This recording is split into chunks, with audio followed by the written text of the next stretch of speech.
EAGLES, Eagles.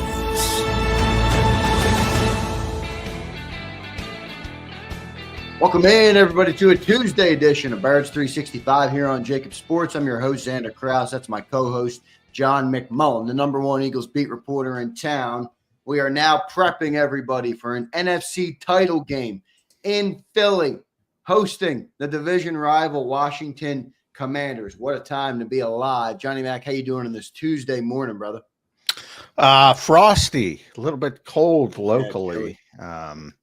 It got me thinking, started looking ahead. It's not going to be bad over the weekend. So, but yeah, it would be problematic if they had to play the NFC Championship game today. So a little bit of a break should be from that standpoint. But yeah, I mean, the Eagles will get back on the practice field tomorrow. Even then, you kind of look at it's going to be still very cold. It's going to be interesting to see how they handle it.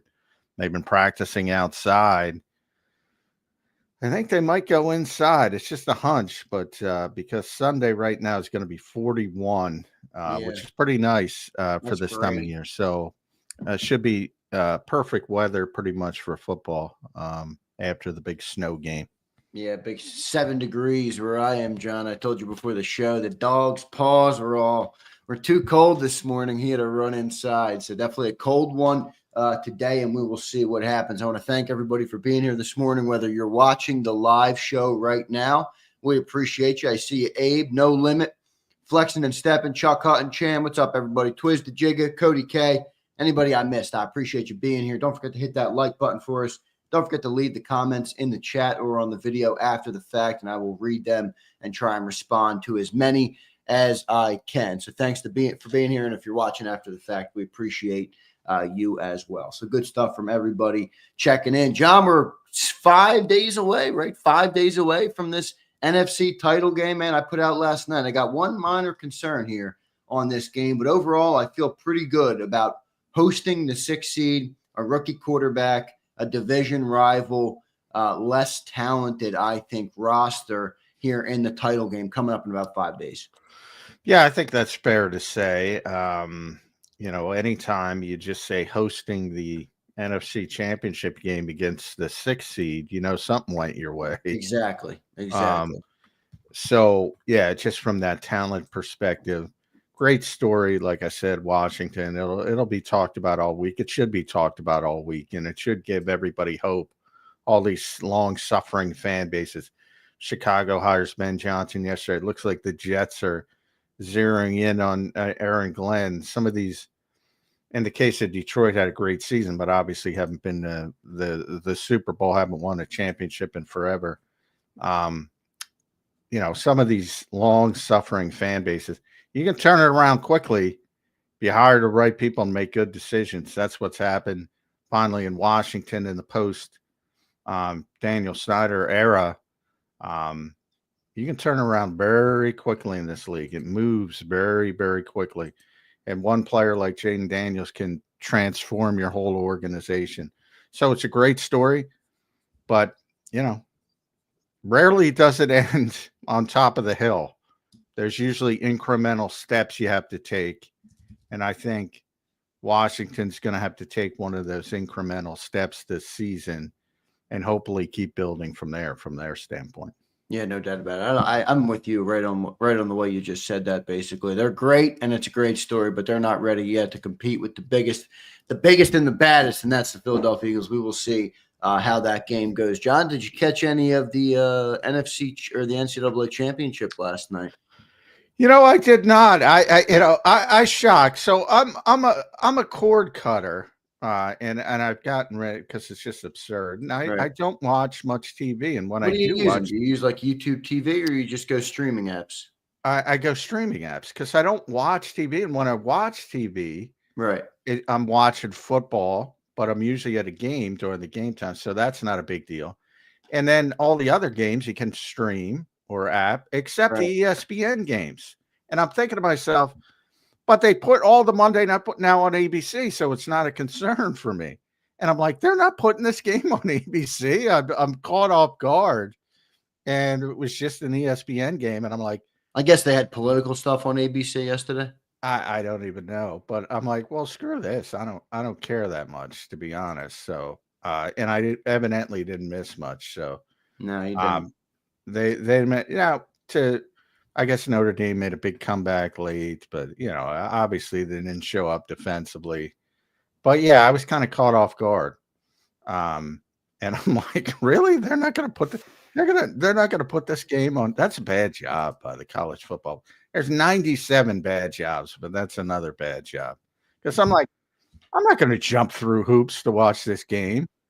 And that's pretty much what I would have had to do. So for us cord cutters, and like I said, once football season's over, all I'm watching is Netflix or Amazon, or I don't watch regular television. So yeah. Anyway.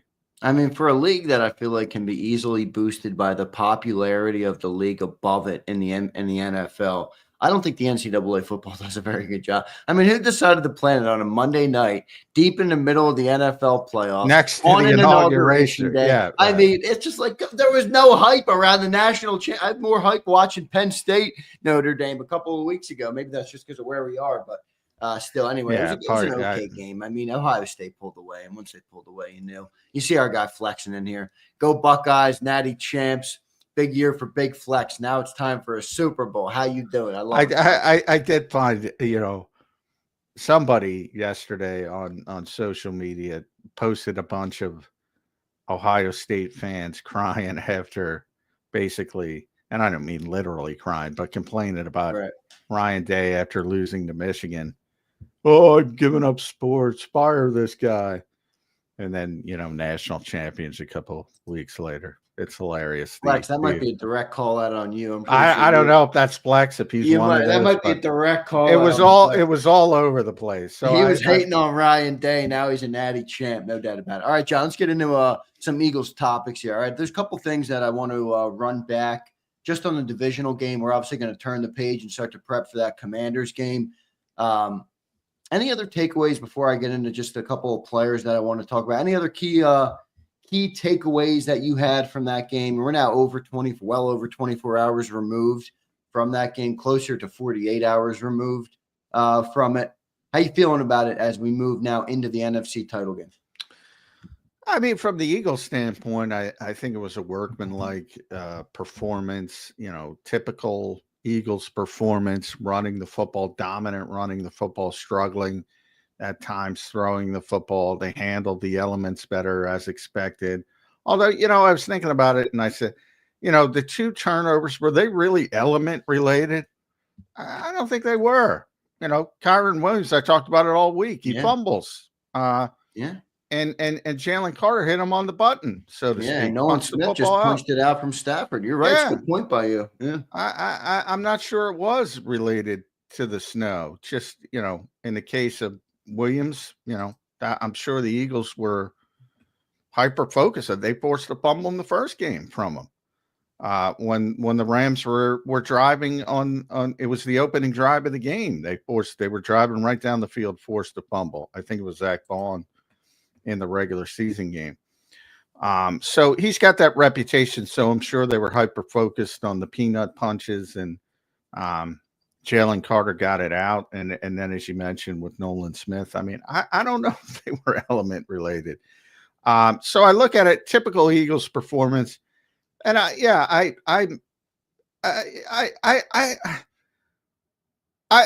in fact, when I was looking on, and I'll bring back the college national championship here, because late in the game, when Notre Dame's not late, but when they're trying to make a comeback, they settle for a field goal. And I'm like, what are you doing? That kind of stuff just drives me nuts. I know. I'm like, you're on the biggest stage of your sport. Try to win the game. And that's what I said about the Rams. You're on the road, and this is where I give the Washington Commanders credit. Yeah. You're on the road against a team that's supposed to beat you, a team that's more talented. You gotta take some chances to win that football game.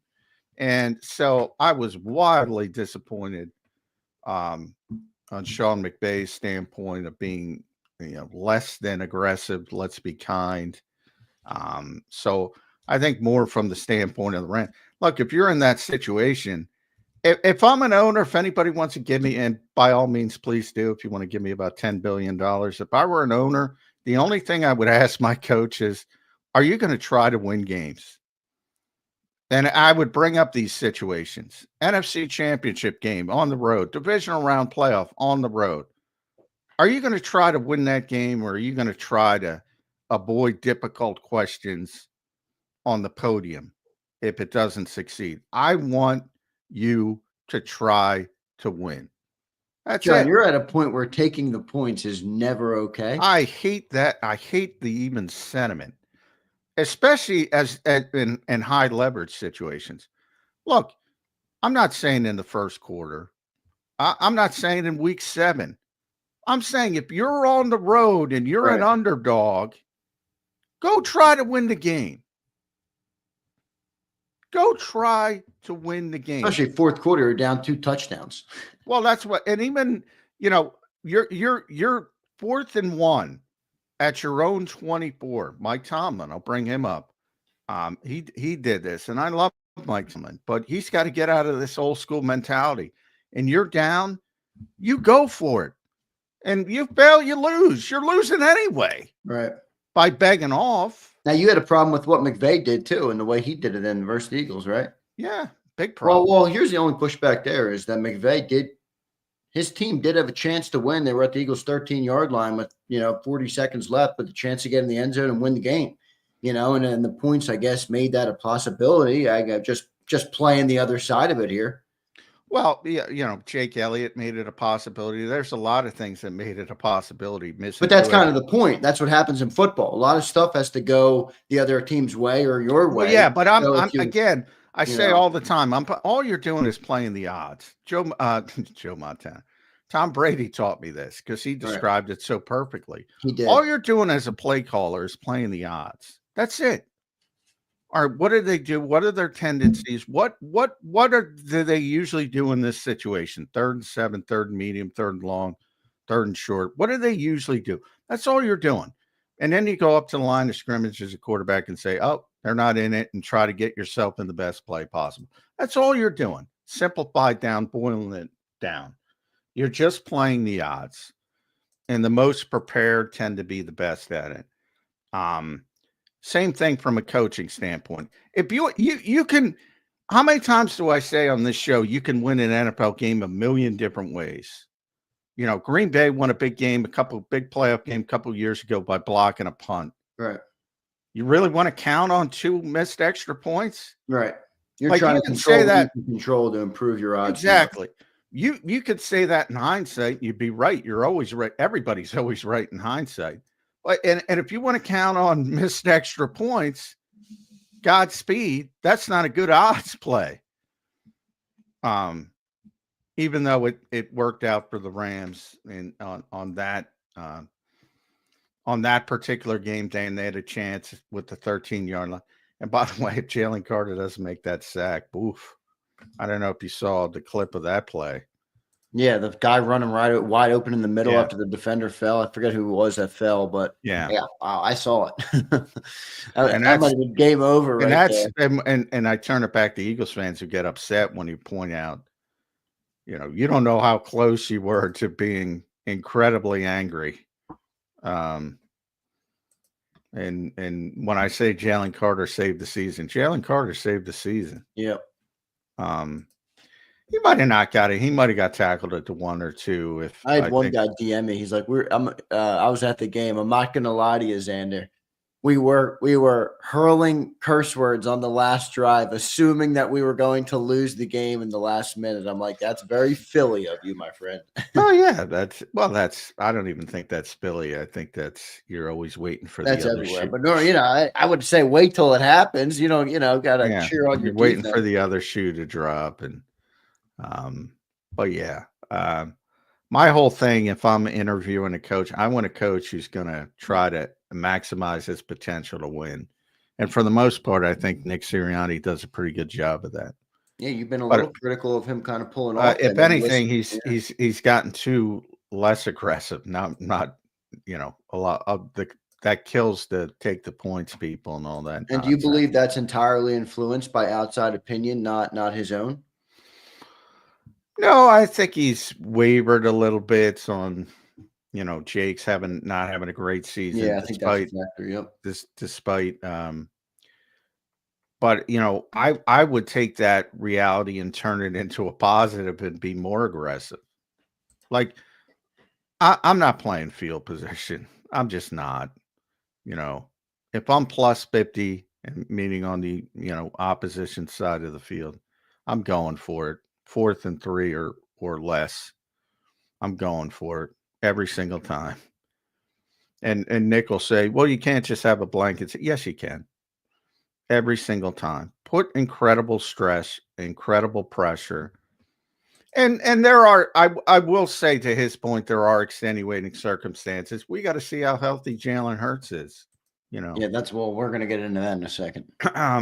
And if he's very limited and you take, but the Eagles are better equipped to handle those types of situations, as is Washington, and why they've been so successful on 4th downs for the most part, because they're better equipped to handle those 4th and shorts because they have a quarterback with the dual threat ability. You said 4th and 3, right? The people didn't hear you. The 4th and 15 from the 49. No, that's not what he said. He said 4th and 3 or less. Come on. Come on. Don't be stupid. 4th and 3 or less. Yeah. But you know what? If I'm down 2 touchdowns, 4th and 15, 5 minutes left. Yeah. Yeah, I'm going for it. You're losing anyway. You might as well take a shot. Yeah, there's a couple instances where I could see like the field position, especially if it's earlier in the game. Like just going back to the Eagles-Rams game, right? The Rams decided to play the field position on one of the drives. I forget exactly which drive it was. They had the Eagles down at the 4-yard line. Jalen Hurts, I think he took a sack, and it was 3rd and 14. They tried to get Saquon off the field. They kept him on. That's when they got the screen pass and converted for 18 yards. And I'm like, that was a collapse by the Rams defense, because that could have flipped the field. The Eagles had a punt there from their own end zone. They could have given the Rams the ball back at near the 50-yard line. I thought that was not a bad play. They just didn't execute on defense. Well, yeah, and there's always extenuating circumstances, because it's always, too often, and that's where I give Detroit a lot of credit, Washington a lot of credit. Too often there's, a fire drill type mentality. Are we going to go for it? Are we not going to go for it? Whereas Ben Johnson knew all season we're going for it. Dan Quinn knows all season. So Cliff Kingsbury knows we're going for it. So he knows that on 3rd down. So you call the 3rd down play, understanding you're going for it on 4th down. A lot of things go into it, but it becomes, and I always say the math nerds have ruined sports. And I believe that from an aesthetic standpoint. I talk about it all the time, but they're right. I don't say they're wrong. Why is the NBA turned into a 3-point shot league? Well, if you make, think of it, if you make 4 out of 10 threes, that's 12 points. Yeah.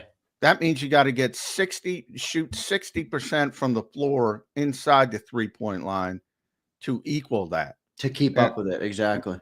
And if you're Wilt Chamberlain in his prime, maybe most people aren't going to live to that level.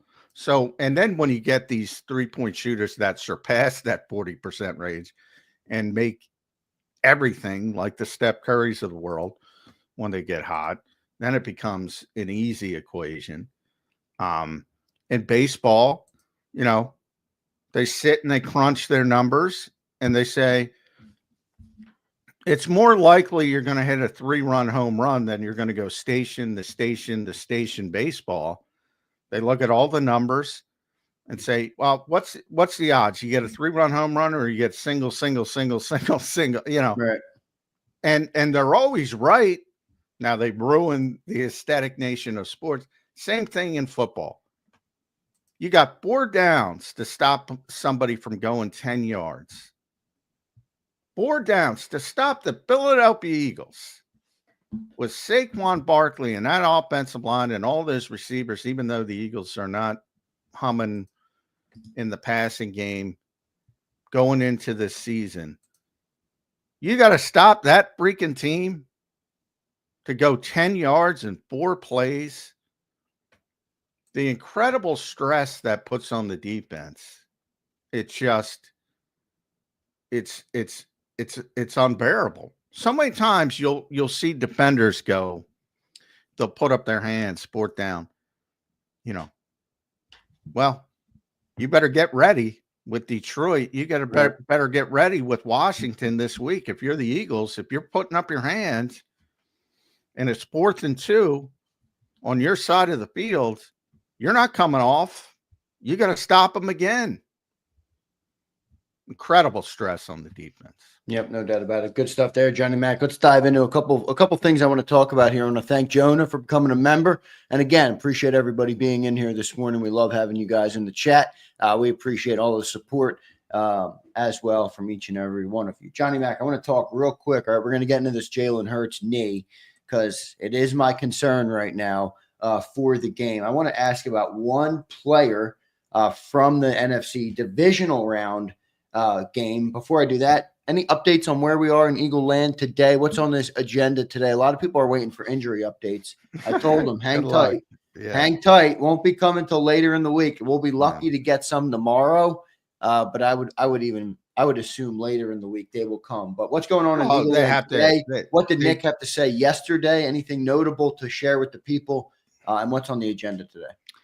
They do have to put out the first status report on Wednesday. So they do have to at least admit that Jalen's going to, my guess is he's going to be limited with a knee injury, but that's as far as it's going to go.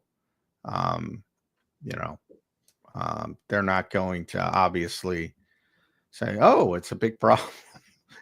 So, and we'll be out there for a short period on Wednesday as well. So we'll get to see him. I assume we'll be wearing some kind of brace, be it a soft one, at least.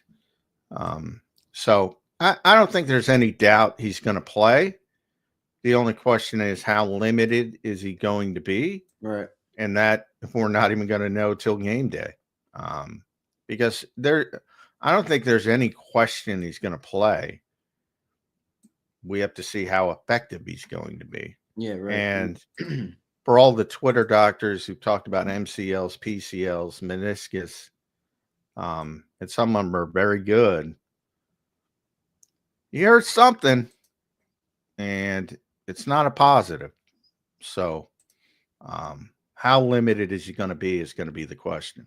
Yeah, no doubt. Now, how much will that change the Eagles' offense? I mean, let's be real here. As a running-based team with a phenomenal dual-threat quarterback who can gash you in the run, as evidenced by his 40-plus yard touchdown run in the playoff game, what will that change for the Eagles' offense? That's a big question, and we'll talk about that one all week long. John, I want to ask about one player from the divisional round game. Have the Eagles officially waved the white flag on Bryce Huff? Yeah, certainly for this year.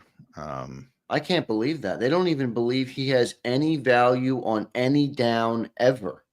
Ever. They don't believe he's even a viable body to put on the field.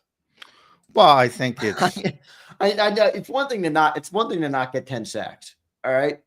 It's a whole nother thing to not even get I would say a playoff game. I would say Eagles fans should take it as a similar in a similar way they've taken the shift in the offense just with a player. It's, they're trying to win and right. They don't care anymore. Yeah, but I'm not criticizing them for that. I'm more analyzing that this player is a massive, catastrophic, enormous bust. Well, I would say, it certainly hasn't worked out. And you go back and you probably reboot it and give him one more chance, and that'll be it after the season. But for this season, it's also, I'll go down the NBA route again. You shorten your rotation. You only have 2 games left. You only have 8 quarters. When you start the playoffs, you only had 16 quarters potentially to go. So at that stage, they feel comfortable that Nolan Smith is young enough. And by the way, Nolan's improvement is a big part of this as well, because he can play a lot of snaps at his age. Yep. And, even Chalix Hunt as well with his age. Yeah, how about him, man? We got to give him some credit on the show. Playoff stack for the first-year developmental player. Yeah, and from the conditioning standpoint, you don't have to worry about guys. Brandon was healthy, for instance. You have to worry about a snap count, but he'd certainly be a part of it. But with Hunt specifically, and he's not playing that much either. I was just looking up. That's why 17. He played 17 snaps. I'm surprised people haven't brought up Jordan Davis more, because he isn't playing a lot either. What did he play? 17 too?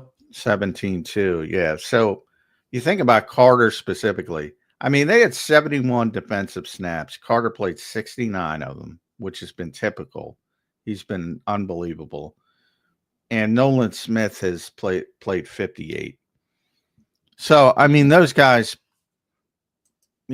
have basically turned into Max Crosby. Max never leaves the field, but which is very rare. I think people look at defensive line like it's a rotational position, and it is defensive front for 90% of the league. But there are certain guys who play every single play. Max Crosby being the most notable. Aaron Donald, when he was playing. T.J. Watt plays when he's healthy, basically every snap. Nick Bosa. There are these guys who don't leave the field. They're not a lot of them, but they exist. Jalen Carter is basically turned into one of those, and Nolan Smith is creeping closer, which is an amazing story if you think about where Nolan Smith was. So, I would look at it from a fan perspective. I'd look at it, I said it before, like Dillard, Mailata. Was it the plan? No. Did it work? Yes. Right. Yeah, I don't think it's the time to Yeah, I think that's more of an off-season discussion. To bitch about it. No, I was just genuinely, I'm almost just genuinely dumbfounded that Vic, who seems to have found a role or a place or a spot or something for everybody, down to backup linebackers to Bryce Huff can't get on the field. It's just amazing to me. Well, I would do shortened rotation. Number one is a part of it in the playoffs. We were talking all week about Trotter. Trotter didn't play at all because Burks played well. The plan was the plan, but Burks played well. So you're not taking him off the field. I talked about Smith playing 58 snaps. That Josh played 62 snaps. So you're talking about you only have 2 edge rushers on the field. You're talking about just 17 reps. And that's where Hunt filled them in. That's it. I mean, when you have guys who are on the field basically almost every play. Yeah, right. Even if he was playing, he had to max out at 17, which is where Jordan, because they've been playing more 40 fronts than 50 fronts. Yeah. So it's disappointing about Huff, but it's the positive side of it is that Nolan Smith has really turned the corner and is seemingly going to be a good edge rusher in the league. He looks pretty good to me. I like what I'm seeing from Nolan Smith. Oh, he's playing great. Yeah, he's playing freaking great. So I mean, there is a positive to it. Like, do you want? Sometimes I think people get so hyper focused on rep counts because back in the day they didn't publish those, and people would have to go through the film, and now they give them out to everybody, right. And they get hyper focused on, oh, this is the way it was, so this is the way it's going to be. Well, when you get to the playoffs and the high leverage situations, you don't want to take your best players off the field. This was an issue with Fletcher Cox. I tell the story as he got older. When Jim Schwartz was here, every year they talk about, well, we got to take some of the workload off of Fletcher. And every year they didn't, because Right. and Jim would talk about it and say, I can't take him off the field in this situation. I can't take him off the Right. field in this situation. So, I mean, if Josh is on the field and Nolan's on the field, you want to take him off to take him off? Yeah, right. Same thing that's happening with Jalen Carter. That's maybe the most impressive thing about Jalen Carter is not only is he playing at an all-pro level on the last snap of the game, by the way. Remember, this isn't snap 20. This is the last snap of the game. But he's playing damn near 100% of the snaps, John. He missed 2 snaps in the game, on the divisional round game. I mean, that's a remarkable turnaround from a cardio perspective in terms of what he was last year. Kind of fell off late in the year. Maybe it was the entire defense and he was just a product of it. But to be making plays like that in the very end of the game after playing near 100% of the snaps is impressive for Jalen Carter. Yeah. I mean, he went from trying to look at the number. He had 949 total snaps this year. Just a huge advantage. But I mean, Jalen played really well as a rookie. I thought he was the best rookie. Will Anderson won the Rookie of the Year. I think Jalen should have won it. I think both of those players are amazing. Yeah, but I have no problem. I had no problem with the people that voted for Will Anderson because, it's more about sacks, let's be honest. But yeah, you can make an argument that he played better last year than he did this year. But, when you don't have the same team success, it's not going to show. And, he didn't play as much. So a lot of it is, Vic showed up and said, well, he's going to play. And I think the Eagles were, without Vic, they're like, well, we got to mix him in. We got to ease him up. Some of those things I talked about with Fletcher Cox. And Vic just showed up because he's Vic and he can do it. He said, no, he's going to play. If he would have played last year, he probably would have been just as effective, to be honest. John, where are you at right now with Jalen Hurts? All right, we just mentioned it briefly with the knee. I put out, it's my minor concern right now for the game, and it could be upgraded to a major concern if we don't get any developments or at least feel like he's going to have the ability to run in the game. Let's be real, okay? This is not like any other quarterback dealing with a knee injury. All right, if Joe Burrow or one of these even Josh Allen or Mahomes is dealing with a knee injury, it's different. This team relies on Jalen Hurts' ability to run and be the +1 in the run game. We talk about it all the time. We've talked about it all year long. If he loses that, or if he's limited in that regard, how much does that change for this offense? How are you seeing this right now? I know we got still 5-6 days till the game. We're going to see how it all develops and what kind of updates we get. But what's your early thought on the Jalen knee injury and how that could affect this Eagles offense? Yeah, it's a concern.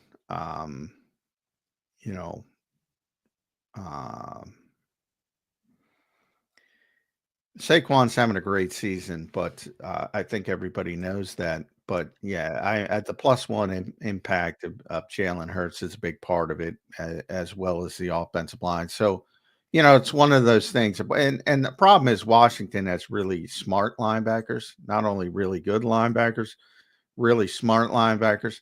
So nobody's going to know other than Jalen Hurts, because obviously the Eagles aren't going to admit it, how limited he is. But those guys are going to feel it out pretty quickly. Bobby Wagner and Frankie Luvu. They're going to feel it out pretty quickly.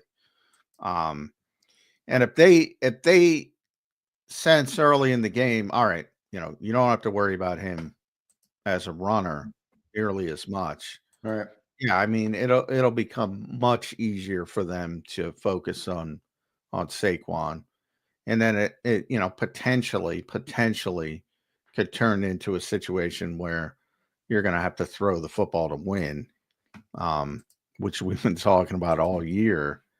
And it might end up being an injury that does it. And then it becomes, can you turn on the switch?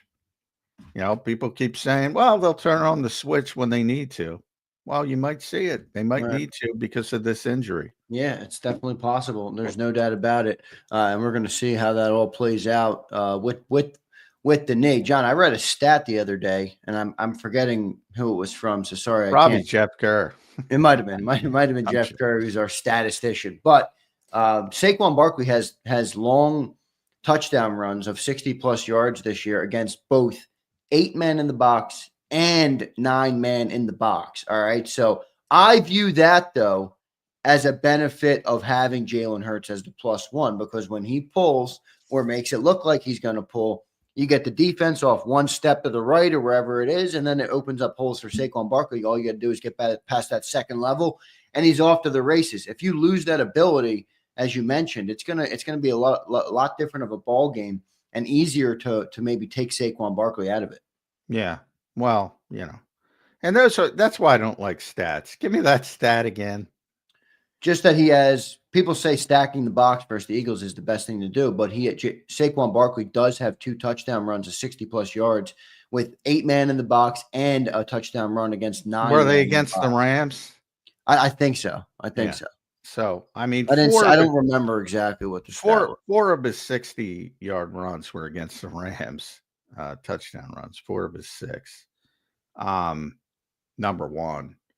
Number two, an 8 Rose boom out there this week. No, it's Frankie Luger who will take you out of a fucking game, and he won't care about it either. Yeah, and Bobby, Bobby's probably, if not the smartest linebacker, certainly in the conversation. So, yeah, it ain't, the NFL ain't a vacuum. So what happened against the Rams doesn't matter against the Commanders. There's a lot of things the Rams do better than the Commanders. Stopping the run is not one of them. Linebackers is not one of them. So, yeah, I don't. But it is easier, to your point. Yeah, I went through the same thing with Adrian Peterson. If you load the box and you screw up your gaps, it's easier for those guys to go the distance. Right. It's easier. The more difficult part is when you're playing too high and you have safeties that can tackle, which few NFL teams do anymore. But then it becomes really difficult to get those long runs. Everybody's got to be in concert, from not only the offense, but even the receivers blocking downfield. So, yeah, when you load the box, it makes it more likely somebody goes the distance, because if you're out of but does Jalen Hurts help that for the running back? Yes. Oh, yeah. That was my point. My point wasn't that Saquon ran a big touchdown against an 8-man box. It was more that Jalen Hurts adds an element to the defense that makes it damn near impossible to just take away the run game. And if you don't have that, it's a different ball game. Yeah. Yeah. I mean, everybody, by this point, I think everybody should understand the impact of that. They call it +1 for a reason, because typically if you have a play action, old school quarterback, you don't have to worry about one player on the field when it comes to the running game. When you have somebody who can pull it and threaten you on the backside, that's why they call it +1. It makes it much more difficult. There's, look at the season Saquon Barkley and Derrick Henry have this season. Look at the quarterbacks they have. They're both great players, but it makes it easier for them. No doubt about it. Good stuff there, Johnny Mac. We're going to get to our first commercial break of the day. We're going to have Chris Franklin in hour number 2. We'll take a couple super chats in the next segment. I think we got one here, and we can hit. Brian Garner checks in. I'm tired of hearing about the passing game. None of the winning QBs threw for over 175 except Daniels, but I don't hear anything about them. Well, why do you say except Daniels? And what do you mean? If you're in Buffalo, you'd hear it all the time. If you're in Kansas City, you don't think Kansas City here's how they were when they had Tyreek Hill versus how they are now? They hear it all every week. Yeah. Every week. If you're an NFL quarterback, you are under the microscope in every NFL city. You're just focused on the Philadelphia Eagles. And the Philadelphia Eagles quarterback is hyper-focused on, like every other quarterback, good, bad, or indifferent. Doesn't change in any NFL city. I covered bad quarterbacks. I covered good quarterbacks. They are all under the microscope. Every single one of them. Good stuff there, Johnny Mac. Let's get to our commercial break. Now, Christian becomes a member and Jonah. All right. The reason this is important, we're going to be doing 2 jersey giveaways today. All right. So these guys are officially entered. I'll give away the Saquon Barkley jersey. Obviously, he went well over 125. So we'll do that. And I'll give away another jersey. I'm thinking we do maybe one of the black and Kelly green jerseys or something. So we'll talk about that on Zander time after the show. So get your memberships in, everybody. If you are not already a member, and we had 100 gifted members. It was 30 days ago. Nice. So they drop off, John, in a day. All right. Uh-oh. So when those people drop off, all the other people's odds will greatly improve. All right. So we'll have to talk about that. Odds. It's all about the odds. It's all about the odds, baby. So I'll tell you guys a little bit more about that. But I appreciate Niall for becoming a member. You're one of our great That's a good example of a better chance to win. Right. Now, do you still give it out? I mean, that's the question. Bird Gang Girl's like, I'm about to expire. Got to re-up, Bird Gang Girl. I appreciate you being here. Good stuff. Niall says you can't call me a gray no more. I love it. I appreciate each and every one of you guys. Brian Garner follows up from the national media, not locally, he says. Well, the national media talks about successful teams. So Yeah, the Eagles are very very successful. But you don't think Lamar Jackson hears about his playoff failings? It's the best player in the world. That's all he hears about. He's going to win a 3rd MVP probably. What'd you think of that game? I thought Mark Andrews let him down. Yeah. I mean, there's no guarantee they're going to win in overtime if it goes to overtime, but they have a chance to win. And that's a great player who's saving lives, and people are shit, Again, you go back to the Washington lost. This shit happens, guys. You go back to the Atlanta loss. Devontae dropped, Saquon dropped. 2 of the best players on the team. Imagine if that happens in the playoffs. That's what happened to Baltimore in the playoffs. Big time player, easy catch, dropped it. Well, you don't think the quarterback here is shit because he turned it over once? I got news for you. And again, that's the best player in the world. But he hasn't won the big game. He hasn't won on the big stage. Well, he did fumble the football, John. Well, I just said that. He turned it over. Where do you go? Oh, he did fumble the football. That's what Jalen Hurts had the best game of his life on the biggest stage, and he got all these morons. Oh, he fumbled the football. He's a human being. Well, but is that you're analyzing the game? I know they're human beings. No fucking shit. Well, the point is, if Saquon Barkley drops the ball to lose the NFC Championship game like he did against Atlanta, does that make him less of a player? No, but it warrants criticism for that moment. As it did in Atlanta. But what I'm saying is he's still the best running back in football. Lamar Jackson is the best quarterback in football. He's the best player in football. He's probably, as I said, going to win his 3rd MVP. But he hasn't won a Super Bowl. I can't help that people can't see the 52 other players on the field. There's a micro and a macro, all right? Lamar's a great player. That was a bad time to have a turnover. Jalen Hurts, great Super Bowl game. Bad time to have a 10-point swing versus the Kansas City Chiefs. I mean, why is that's not hard to say? No, it's not hard to say at all. I'm talking about the people that take it to the next level and dismiss them as players because they make one mistake in a particular game, which people have done constantly. Well, I mean, you could do that in every game. There's no, as Nick says all the time, there's no perfect NFL game. It doesn't work that way. So even guys having big games, they make mistakes. You just don't see them. Nobody's perfect. Jalen Carter's not perfect. Saquon Barkley's not perfect. Lane Johnson's not perfect. Jordan Mailata, best player in football according to PFF, not perfect. This makes me want to revisit one of our earlier conversations after, I think it might have been after the first Rams game when I said Saquon Barkley is the best player on the team, and you and Cilio both laughed at me. I still feel like Saquon Barkley is the best football player on the team. He might be one of the best football players in the world right now. What is that? That yeah. No, it just yeah. reminded me. We'll agree to disagree on that. Well, on that one. I don't know, man. Saquon Barkley might be a better running back than AJ as receiver. Well, right now he is because AJ's hurt. And again, fighting through it, which nobody cares about, are you producing basically? And that's fine. He gets it. But, I'll say it again. If you look over, not that PFF is the be all end all, not even the best running back in football this year. If you look at it from play to play, now again, I talk all the time to me, and I use the Ryan Howard experiment. Who was the most impactful player on those great Phillies teams? Not even a question.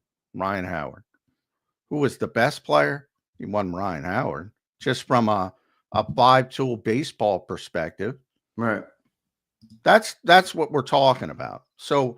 And again, everything depends on definitions. Like who does his job, every single part of his job, the best. That's how I grade players. That's how when NFL teams grade players, that's how they do it. That's how PFF tries to do it. Not that they're perfect, but that's the consistency from play to play. And for the Philadelphia Eagles for the past 2 or 3 years, that's been A.J. Brown. It's a little faulty, though, because not every play has the same level of meaning. In other words, if Saquon doesn't block, that's what I just said with Brian Howard. That's the example. The 3-run home run. You can go 1 for 4, strike out 3 times, and hit a 3-run home run and win the game. Versus the guy like Chase Utley or Jimmy Rollins who's going to make every play in the field. He's going to steal a base. He's going to hit for average. He's going to do all these different things. You had a bigger impact on the game. Because of the way people see impact. They see the long touchdowns. They don't care about the Mekhi Becton block. They don't care about the Cam Jurgens block or the Jordan Mailata seal block, or as Nick Sirianni talked about, the receivers blocks down. They don't care about that shit. They see the impact of the game. I'm just talking to the conversation of who's the best at their job. Now, you might have a different definition. And it's about impact. And then it's not even a question. It's Saquon. As for who he does his job the best, for the past couple of years, it's been AJ. Before that, it's been Lane, Fletcher for a lot of years. You can even argue with Jordan Mailata this year. But for who does their job the best on a play-to-play basis, yeah, that's why people say AJ. And Saquon says AJ. Well, AJ says Saquon. Saquon says AJ. I mean, come on. No, Boss becomes a member. Catherine, thank you. We appreciate that. No, to clearly differentiate from that, AJ went up to him on camera after one of the 70-yard touchdowns and said that, and people take it as gospel. Saquon has been saying that behind the scenes since training camp, during the season, off record, on record, consistently. He believes it. Well, yeah, he's not going to say himself, John. No, he is not going to say. I just himself. listened to the video they put up there. When everybody showed up here, including you and AJ said he's the best player. I said right, the same thing. You act like I'm the only fucking. Odell Beckham tweets it out. I watched the video yesterday. I forget who. One of the Eagles players comes up. I've never seen a guy play football as good as you. To him on the bench yet during the game. I mean, yeah, I'm not. Come on, I'm not the only one who thinks this. Saquon Barkley is clearly an unbelievable football player. That's not controversial. He clearly is an unbelievable football player. But come on. People are, skill position play, the impact. Do you not understand what I'm saying here? Derrick Henry, Bijan Robinson, Josh Jacobs, Bucky Irving, James Conner, Jahmyr Gibbs, Kenneth Walker, Tyler Algier, David Montgomery. You know why I say those names? They have better PFF grades than Saquon Barkley. Nobody's got a better PFF grade than Jordan Mailata. Nobody. A.J. Brown, I'll look him up real quick.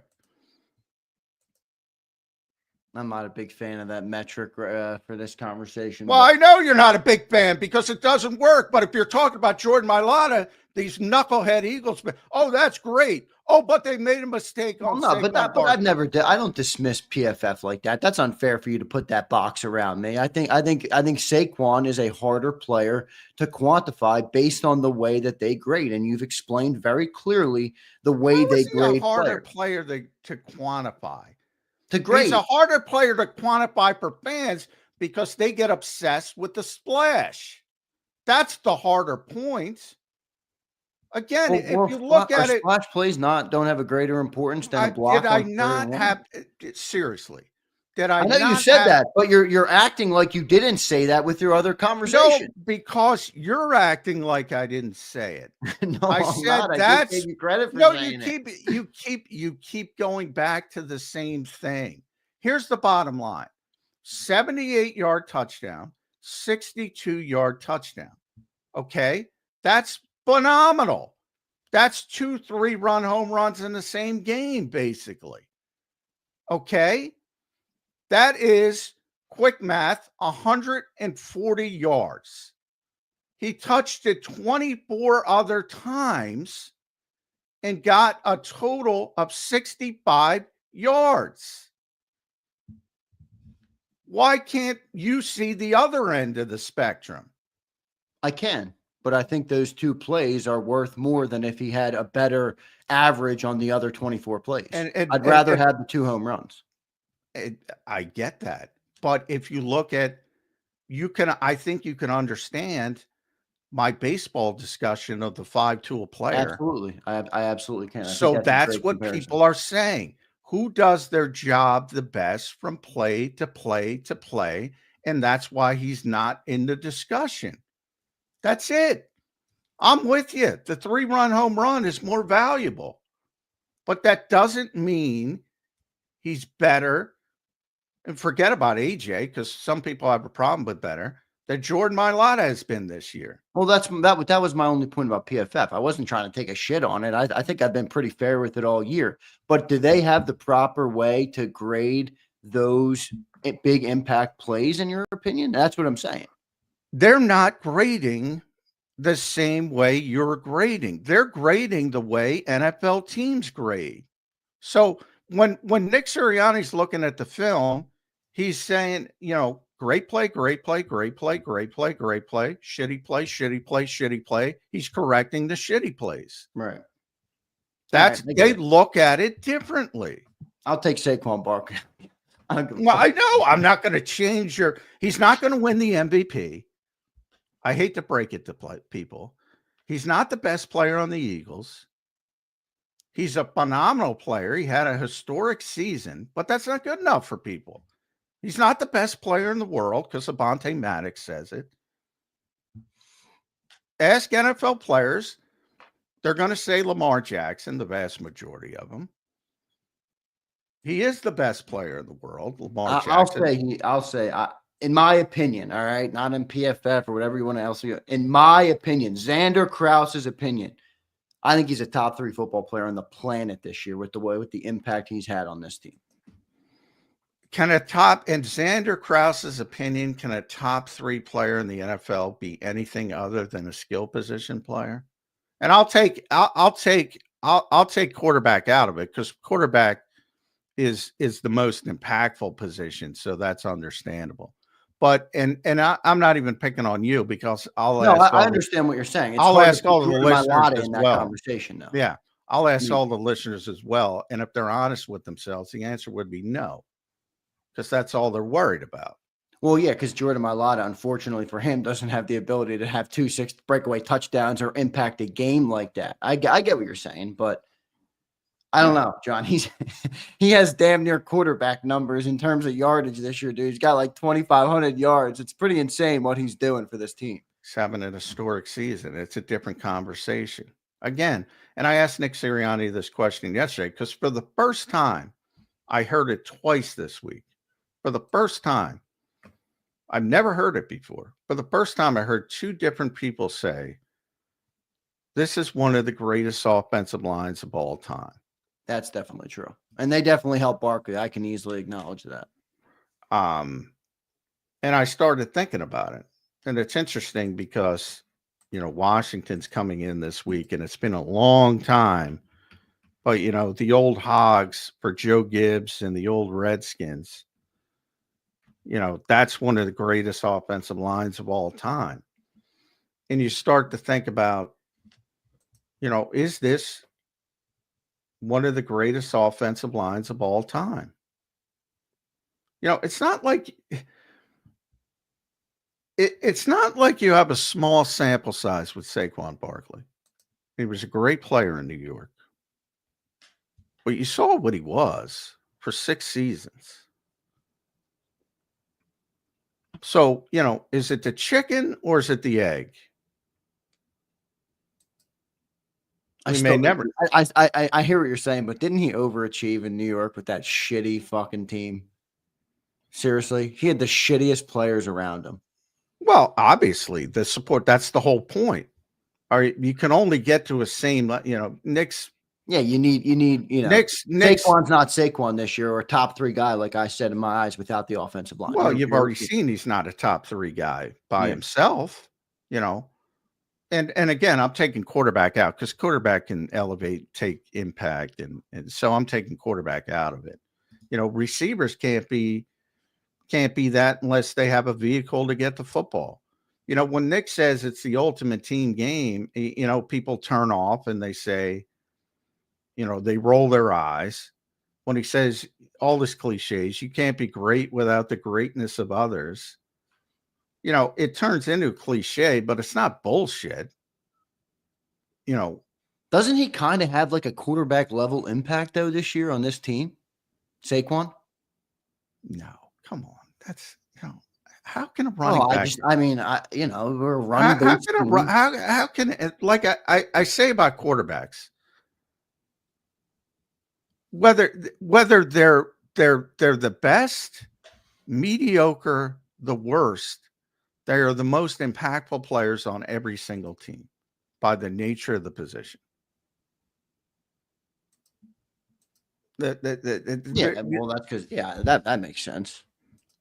So that's when we always do our top 25 Eagles, Ed and other people do most impactful. And I say, Ed was asking me one year, should we do most impact? I'm like, what? Why? That's boring.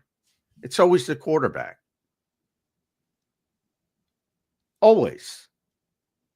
Whether it's, again, I know. I mean, this team has been different. I mean, we've been documenting it here on the show. Still the quarterback. Still the quarterback. But we've talked about how the passing game is lessened and we've become a run first. Yeah, but the impact on the Eagles is still the quarterback. For instance, all the Jalen Hurts apologists, they always bring up, well, he doesn't turn the football over, which he hasn't. And they play up that because they want to play it up.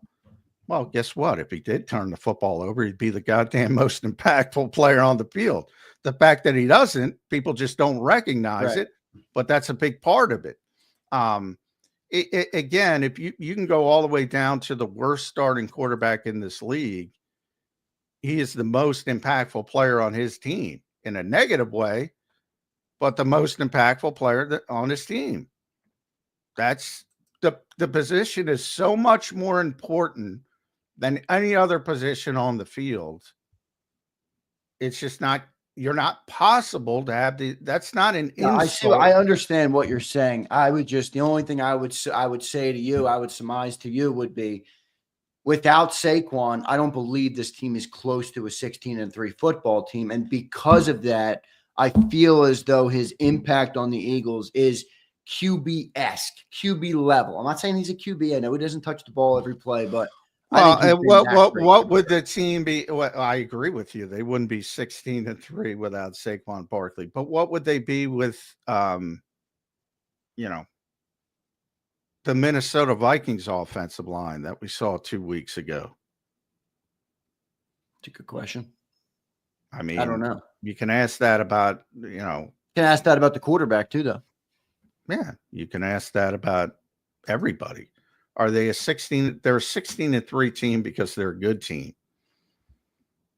Can't be great without the greatness of others. They are a team. And there are more important parts to the team. And obviously, Saquon is the splashiest part of this particular team. So I get why everybody defaults to that. But again, when you ask the best, like who does his job the best, that's my definition of best player. You can have a different definition. That's up to you. That's up to any fan. That's up to anybody. That's my definition. One thing I learned in debate class, champion, by the way. That doesn't surprise me in the freaking slightest. well, one thing you do, and I used to try to explain this to Jody, it never worked. Yeah, look, if I don't agree with your premise, if I don't agree with somebody else, I'm not fucking arguing with you. Because that's not my argument. Right. You can only argue if you agree about the set premise, because that's where the argument is. And mine is who does their job. That's my definition. That's what I'm arguing. That's my definition. Who does their job the best? And on this particular team, it has been A.J. Brown since he got here. It might be Jordan Mailata this year, because he's been so good. So good. And Jordan Mailata will tell you it's Lane Johnson. And Nick Sirianni, to be honest, will tell you it's Lane Johnson. Nick did it again yesterday. Nick believes Lane Johnson is the best football player he's ever coached.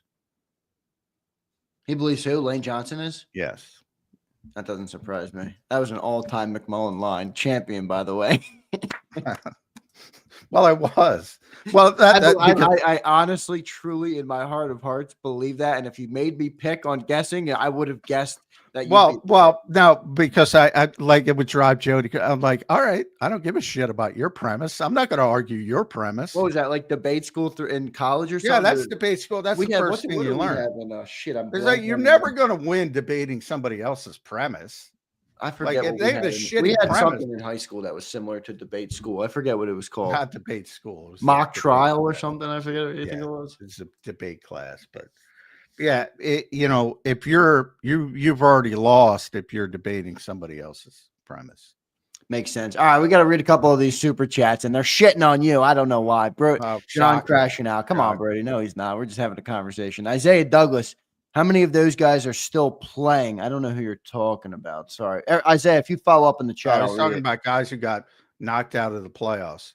So because Lamar Jackson got knocked out of the playoffs, he's not good. So I'll say this, Isaiah. If the Eagles lose, does that lessen your thought on Saquon Barkley? If they lose to Washington, which I don't think they're going to. If they lose their super it's a dumb comment. No offense. I got a different best player in the world than you two, by the way. I got Josh Allen right now. I think he's the best player in the world. He's going to be 2 in the MVP voting. Yeah. I just think he's elevated. And Saquon's going to be 3, which, by the way, is a phenomenal season. And Saquon is going to win Offensive Player of the Year. But he's not going to win MVP. And if I'm wrong, you can come back and shit on me. Eric Lucetta says, John don't know crap. Eric, I don't think you know crap, because John very evidently knows a lot of crap. Dirty Air says, PFF smoke. I don't know what he's saying there. Ass, butt, I don't know what the heck that means. Dirty Air. You're going to have to follow. Only when you disagree with it. Only when you disagree with it. Abe checks in. Barkley's so good, he makes star players look mid. I mean, I realize I'm talking to an Eagles fan base. I realize what's coming. I mean, here's the exercise, guys. Whomever your favorite player was, and again, they're not skill position play, although AJ is. The Lane Johnsons of the world, the Jordan Mailatas of the world. You want to go shit on them? Go shit on them. Feel free. Here we go. Brody Z checks in. PFF boat. John boasts PFF as though it's the gospel. How many of those highly rated players are still playing there? That same comment again. Yeah. Well, Brody, I just said they weren't the gospel, I but think John gave you a pretty good context. I have a shocking belief that you didn't listen to what I said, but you know. Jair checks in. How was that a dumb comment when Lamar gave the ball away 2 times? How is it a dumb comment? So because Lamar gave the football away 2 times in a football game on whatever date that was on January on one game, he's not the best player in the world. Yeah, that's a dumb comment. Does being the best player in the world mean you're perfect? No. Does it mean you're going to win 3 MVPs? Yeah. All right, let's get to our commercial break. We only have 10 minutes out till Chris Franklin. We might as well just stick it out here and talk about prep on this game here, John. Getting into this game. I want to get off the topic of Saquon Barkley. I should have went down that road anyway, but we did. And it was it's feel fair. He's by the way, he's having a historic season. Historic season. One of the best running seasons of all time. And he may, if they make it to the Super Bowl, hell, they might not even make it to the Super Bowl. They might not even have to make it to the Super Bowl, and he might break Terrell Davis's record. He's having a phenomenal year. What's he, 160 away? Less than that, 130 something. I can get the exact number, but again, I just heard 2 different people who I respect. I'm not talking about engagement farmers that you all lose your minds over behind the scenes. John State, you're taking shots this morning, Johnny Mac. You're throwing jabs left and right. I get annoyed by the constant. I mean, if you don't listen to something and comment on it, I mean, it doesn't hold much weight. So, for the guy saying, John says PFF is gospel, and I just said, it's not gospel. I just said those literal words. I tend to have less respect to the conversation. But, I heard 2 people I respect behind the scenes, former general managers, as a matter of fact, who called this, for the first time I've heard this, one of the best offensive lines in the history of football. And it made me stop and think, is that the case? And it might be the case. So,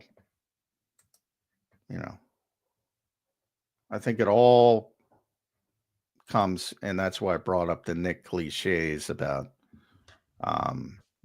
great. It can't be great without the greatness of others, the ultimate team game, yada, yada, yada, where people turn off. But he's not lying when he says that. John, let's get into this game. All right. I want to move on from this topic. John, we're playing the Commanders and Jaden Daniels. All right. I think right now, there's 4 teams left. 4 quarterbacks left. We just talked about the impact quarterbacks have on games. Is he the hottest quarterback left? I'm not saying the best. The hottest quarterback left in the playoffs right now? Yeah, definitely. I think so too. Yeah, definitely. Well, now you're taking me down another route to get shit on, because I got shit on 2 weeks ago. No, come on. I said acknowledge that. I said Jaden Daniels having a better season than Jalen Hurts, and I got shit on like you wouldn't believe. I think that's the least controversial thing I've ever said. Does it make him a better quarterback? No, that deals with longevity. And you saw the same thing with CJ Stroud, who had a great rookie season. And then people make adjustments, and people will make adjustments for Jaden Daniels. And it won't be all peaches and cream. But right now, he's having a phenomenal rookie season. I think what helps is the Eagles have seen him twice, so they know maybe a little bit better to what to expect versus somebody who's seeing him for the first time. But yeah, if he's playing well, he's tough to deal with. A lot of similar things to what Jalen Hurts brings to the Eagles, but even, put supersonic on it when it comes to the +1 in the running game. And obviously he's having a better passing season. And talk about elevating people. You don't have the Eagles offensive line. Terry McLaurin's been a good player. Now he's a great player. You saw what Olamide Zaccheaus was here. Not that he's great there. But he's making plays. Zach Ertz seems to have found the fountain of youth. Yeah, he's having a great season. Yeah, he Great really is. season. John, how do you if you're coming into this game and you're Vic Fangio, how do you stop him? Because it's funny. He's got a similar feel for me, to 22 Jalen Hurts. Not the same style of player. I think he's got different skill sets. I'm not saying that, but in 22, Jalen had this ability that like nobody could tackle him. He had this weird ability to get a back-breaking first down on a 3rd and long or a 4th and short or whatever it was. And the league hadn't adjusted to Jalen Hurts at all yet. Jaden kind of has that feel to me right now where he's hard to tackle. He converts the 4th and 2s with ease for the Commanders. If you're Vic Fangio, what's the game plan against him this weekend? Well, the first game, not the second game, when he had 5 touchdowns. Yeah, well, he's getting better through the course of the year. I think he's playing his best football right now, actually. Yeah, he's really difficult to deal with. And when you talk about it, he has had some bad games. His game against the Eagles, the first game was probably his worst game of the year versus, except for his first game against Tampa, he was really bad. So, it's not, again, when we say people are having good seasons, we're not saying they're perfect. We're not saying they're unstoppable. But he's very difficult to deal with.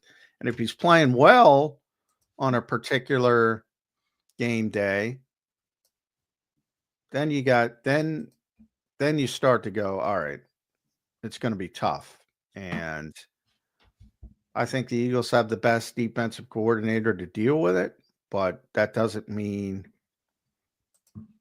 he's going to deal with it. And you saw that in the second game between the two. But besides the Tampa game, his first 2 games, he wasn't great against the Giants as well. Since then, he's kind of taken off. And he's been pretty consistent, obviously, in the playoffs as well. He seems to have really turned the corner, seems to really trust Zach Ertz. I mentioned McLaurin's having a great season. But I worry about their offensive line. I think that's where the Eagles win the game. Typically. It's always with the Eagles. That's what frustrates me with the Eagles, because I do this every day. I got to talk about it every day, and I say the same thing. Offensive line, defensive front. That's where they got to win the game. Right. No doubt about it. And that's why they usually win the game. Yeah, no, it is. But the last game we played them, it was it's a weird game, John. Jalen was out. I don't want to call it a fluke, but it was weird. I mean, Jaden Daniels had 5 touchdowns and the Commanders had 5 turnovers. Like, you don't hear that often. And the Commanders obviously won the game 36-33. Kenny Pickett was in that game. So he came in. Jalen Hurts is only 1 of 4 in that game. So he was knocked out early in the game. But it should be an interesting one this weekend, and we'll see how it plays out, Johnny Mac. Jane Daniels, though, red hot man, and he doesn't play like a rookie. He does not play football like a freaking rookie. No, that was the most striking thing about, because you think about the divisional round and you think about all the quarterbacks, Lamar Jackson, Josh Allen, Patrick Mahomes, CJ Stroud, Jalen Hurts, Matthew Stafford, and of all of them, you throw Mahomes out, but of all of them, Jaden looked the most calm and collected of all of them. And Jared Goff, I forgot, playing in that game. All those veteran quarterbacks, and with the exception of Mahomes, who's unfreaking believable, he looked like the most calm and poised and collected of all of them, which is bizarre. I can't even explain it. Because he doesn't have a great offensive line. No, he doesn't. He lost his best offensive lineman in the game, who won't be playing, Sam Cosby, because he tore his ACL. So that's a big advantage for the Eagles. And he's still that effective. You know, Jalen Carter last week, even more so this week. You know, pressure right up the middle is going to be a big part of this game. I think, though, this is more of a Nakobe Dean game. I think you're going to notice Nakobe Dean not being out there because Austin Eckler's back. Yep, and they use him well, man. That's one thing Jaden does. He gets everybody involved. De'Ami Brown gets involved. Zacchaeus gets involved. Obviously, Terry McLaurin gets involved. Zach Ertz. They got that other tight end. I'm blanking on his name. John Bates. Yeah, I mean, they get everybody involved, man. They ran the – and by the way, Cliff Kingsbury's a better offensive coordinator than Kellen Moore. Yeah, he is. So people were shitting on that. And the Eagles he fits dual threat better too. Yeah, and the Eagles wanted him. They hate when I say that, but the Eagles wanted him. Now, you know, he probably wanted too much power, so they went in a different direction. But they'll lie about that. But they wanted him, and he's having a great season, Cliff Kingsbury. But you know, the Eagles are more talented, and especially where it matters most. And it's exactly where nobody pays attention. Offensive line, defensive front. Good stuff there. All right, I'm going to thank a couple of our new members. Callie, I saw your message. You're right, brother. Callie, welcome to the JAKIB family, brother. Appreciate you becoming a member, one of our great viewers here, John. He's a big fan of Johnny Mac, all right? So big thanks to you, Callie, baby. Catherine became a member. Niall, appreciate all the new members today. We will be doing a jersey giveaway, all right? Maybe a couple today. All right, so stick around after the show for Zander time, and we will do that. John, one other thing I got to talk to you about, and I completely forgot at the start of the show. That is my mistake. I saw it later, didn't write it down on my show sheet for the day. All right, and we will do that right now. One other thing before I say that, though, is Andrew Conrad. Say it with me, Zander. Frankie Louvu is an asshole. He's a game-changing asshole, though, Andrew Conrad. Whether we like him or we don't, he knocks players out of games. He's a physical player, and he's got the edge physically on everybody he plays. Frankie Louvu is the classic. You'd love him if he was on your team. Yep. That's exactly what Frankie Louvu is. No doubt about it. All right, John, one other thing I wanted to talk to you about. All right, and I'll get to the super chats. Ben Johnson to the Bears. Like it, don't like it. What do you say? I mean, for people that watch this show, I don't have a ton of respect for the Bears organization. I know you don't. That's why I asked you. I like the hire, though, but I don't know about him being a head coach, but I certainly feel like he's going to. Yeah, I think, look, obviously he's a great play caller, and he's very inventive and creative and everything people like, but I don't know what he is as a leader. And, you know, because I don't know him. I don't cover him. I've never met him. And to me, I talk about it all the time. People are hyper-focused on X's and O's and scheme, and that's not what that job is about. It's much bigger than that. So is it, I think they finally, when you're drafting a quarterback number one, you need a strong offensive mind to lead. So from that part, I like it. But boy, head coaching is about way more than that. And we'll see. But the Bears organization is what scares me. It's just a bad organization. So they usually find a way to screw things up. I think he's done a decent job. I think he's fighting a major uphill battle trying to turn around that whole organization. I'm kind of a fan of Poles. I'm not going to lie. I mean, I'm not a huge fan, obviously, but I think he's assembled pretty good talent. They just haven't been able to put it all together. And I thought their coach was terrible. But have they? They have skilled people. They have skilled people. How are their lines? People don't build the right way. For all the love they give Howie, they don't recognize Howie for his greatness. I know they give him credit for all the shit that doesn't matter as much. Exactly. Give him credit for the offensive line and the defensive line. All right, we got Chris Franklin in the green room. I'm going to get to everybody's chats. All right, SMD, I see you. Coloco, Brian, and Matt. We will get to all your super chats. We appreciate you guys. I'm going to tell you guys about the great people at BetUS. You can see the promo code I put on your screen. Coming up next is the great Chris Franklin from NJ.com. So we'll get to him in about a minute here. Go check out BetUS, though. You can see the promo code I put on your screen. It's YouTube 150. Gives you 150% sign-up bonus on your first deposit. Take the birds this weekend, everybody. It's not betting advice, but I'm telling you to take the birds over to Commanders to go to the Super Bowl.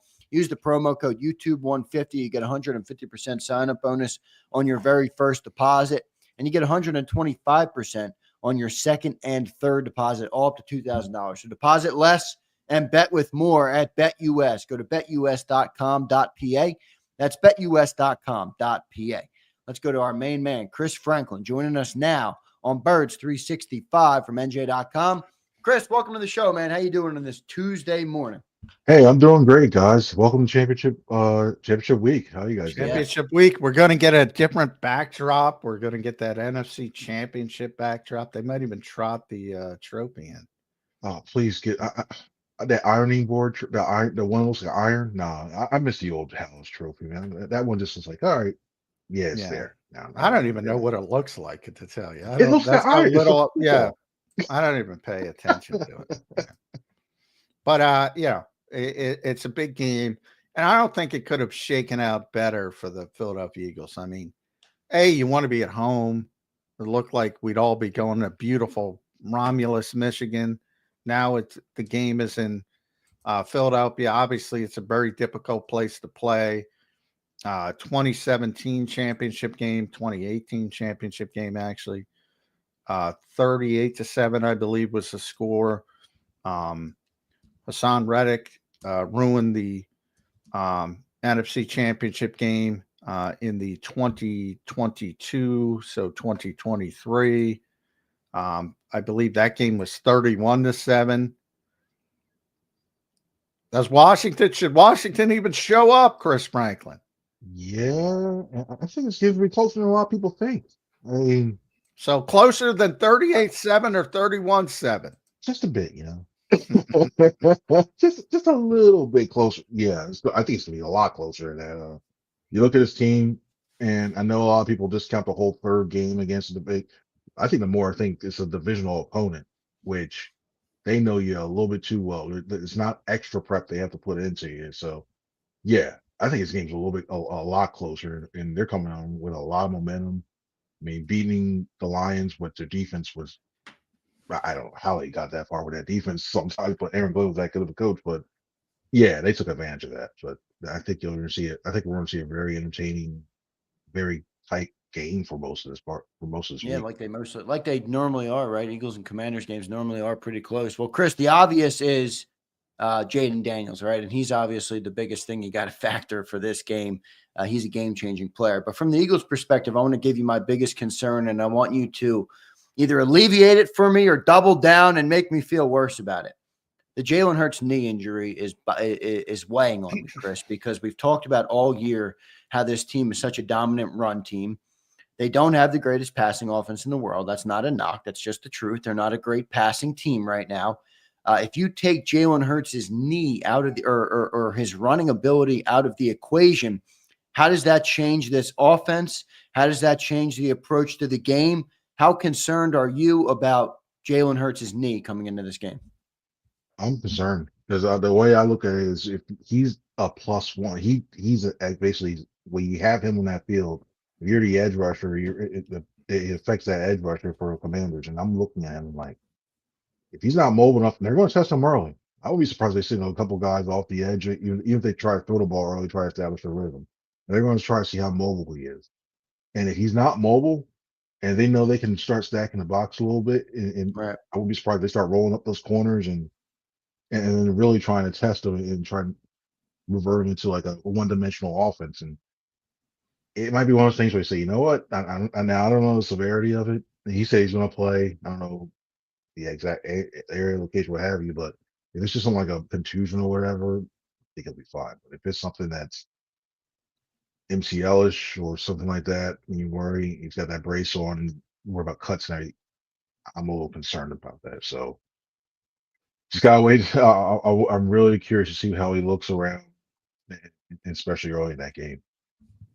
Yeah, we're probably not going to know really, because certainly the Eagles are going to downplay it as expected. I think we all assume he's going to play. And until we actually get out there and see how limited he is, and we're not going to be able to see that in practice because we don't get to see much. We'll get to see if he's got a brace on or something of that nature. But until you actually see him in the game, what concerns me is last week you had, I don't want to pick on him, but I have been picking on him. Roseboom, my God, what I don't know You've how been the ripping Rams Roseboom. You've been relentless. this week. This week it's Bobby Wagner and Frankie Luvu. Those are the kind of guys who are going to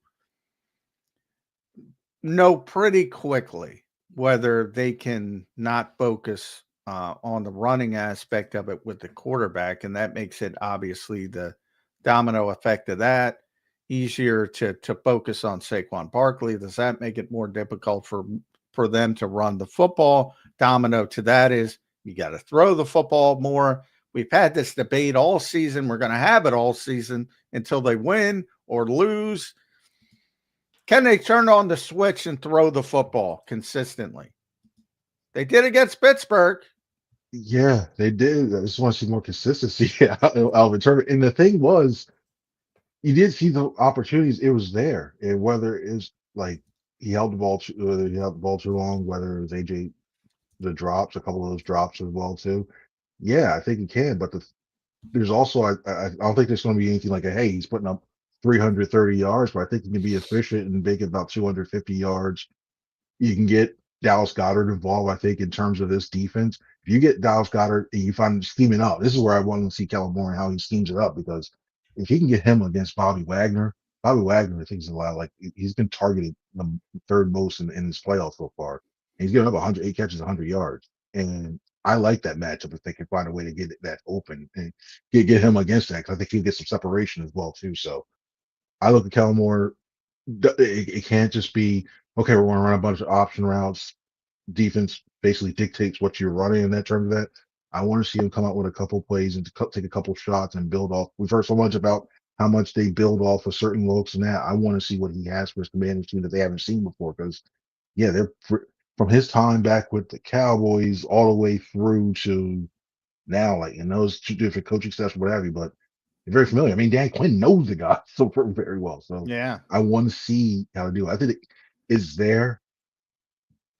I just want to see they need to get it done early and get it passing and going early and often. I think and they did a good job. I think early on, this team is flipped in a way. It's almost like you look at the early script. Like we remember how we were talking about their starts and everything else. Once they come to the script and everything, and then everything else was good. Well, see, she's like once it gets into its early scripts, it looks really good, and after that, it's like, oh, what are we doing? So I pinned this game. This is a Kellen Moore game. If he wants, well, he's probably want to be the Cowboys, but if he wants to use other options or whatever, have you? Don't say that. We got a respite from the Kellen Moore stuff. How could he possibly focus on the Los Angeles Rams having a number of head coaching interviews? He did make some boneheaded calls, though, John, and this is not a case of judging the result. I mean, you got a quarterback with a banged up knee and you're running a bootleg. I mean, come on, Kellen. I'm not judging the result. I'm judging the play call, John. I think you're still judging the results, but like a quarterback. But you know, like the safety. I mean, dude, get the ball out of your hands. I mean, I don't know. I'm torn on this because I look. We've been through, Chris, and you've been through it all. I've been through it all. This offense looks awfully familiar, whether it's Nick Sirianni calling it, Shane Steichen, Brian Johnson, now Kellen Moore. When does everybody default to, okay, they're building it around the quarterback, and this is what the quarterback's comfortable with, and this is what the quarterback likes to do, versus Brian Johnson should be set adrift, and Kellen Moore should be on the first flight to Dallas. At what point do people point at the quarterback? I think the thing is, I look at that as well too, is you don't put your quarterback in that situation to make the play. If that's the case, why are you trying to throw down there in the snow and it's like inside your own 2-yard line and he's bagged up? For me, I didn't get. I'm sitting there looking like around like, did they really just call this like? Oh no, I'm with you. Here's what I said. I would have ran the ball both times. I would have ran the ball, but I would have run the ball because I didn't trust the quarterback. Everybody claims the quarterback is playing well. We got all the fans defending him. We got Nick defending him. We got Kellen defending him. What, you can't have it both ways. If you're like me and you don't trust the quarterback, run the football. But if you trust the quarterback, you should be able to drop back and not take a safety because Dallas Goedert's wide open over the middle of the field. Yeah, he could have gotten the ball out quicker, but still, I'm throwing the ball. Like, I'd rather protect that ball and not throw into a wind. Like, that way, that was thrown right directly into the wind. Into that way, you roll it out. Even if you try to, there's too many factors where saying this is just a bad idea. Like, one of those factors the quarterback. I'm pinning you down. Go for it. Yeah. I don't think the factor was a quarterback in that situation at all. That was just, to me, that was just a bad play call. I don't care if you had Stafford. I don't care if you had Mahomes or what have you. When you're that way, it is too many factors. When you got the field so slippery, you got the way that everybody's going. You don't know. There's too many variables here. The way that the Rams pass rush was getting through. There are too many factors in that situation that keeps going. I have no, and like I said, I have no problem. I have no problem with people criticizing. I would have went in a different direction as well.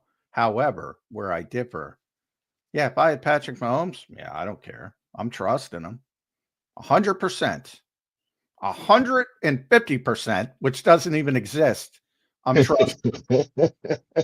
I mean, I don't even think about. I do what the whole playbook is open. If I got Patrick Mahomes, everything. If he banged up his knee, would you change something? Nothing.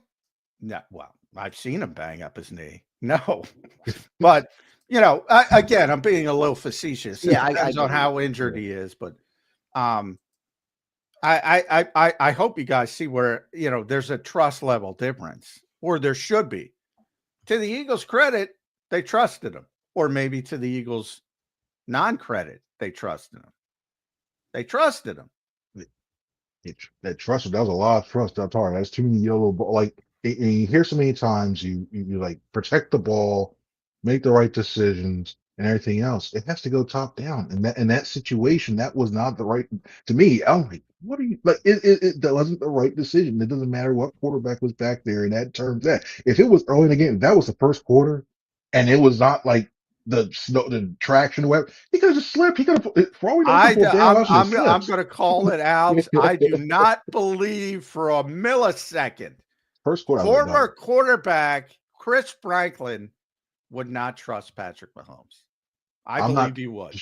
Too many variables in that inside the 5 and the snowy thing. Calls, right? That's my only pushback. I believe he would have trusted Patrick Mahomes. I would have trusted Jalen to throw that ball, no snow, what have you.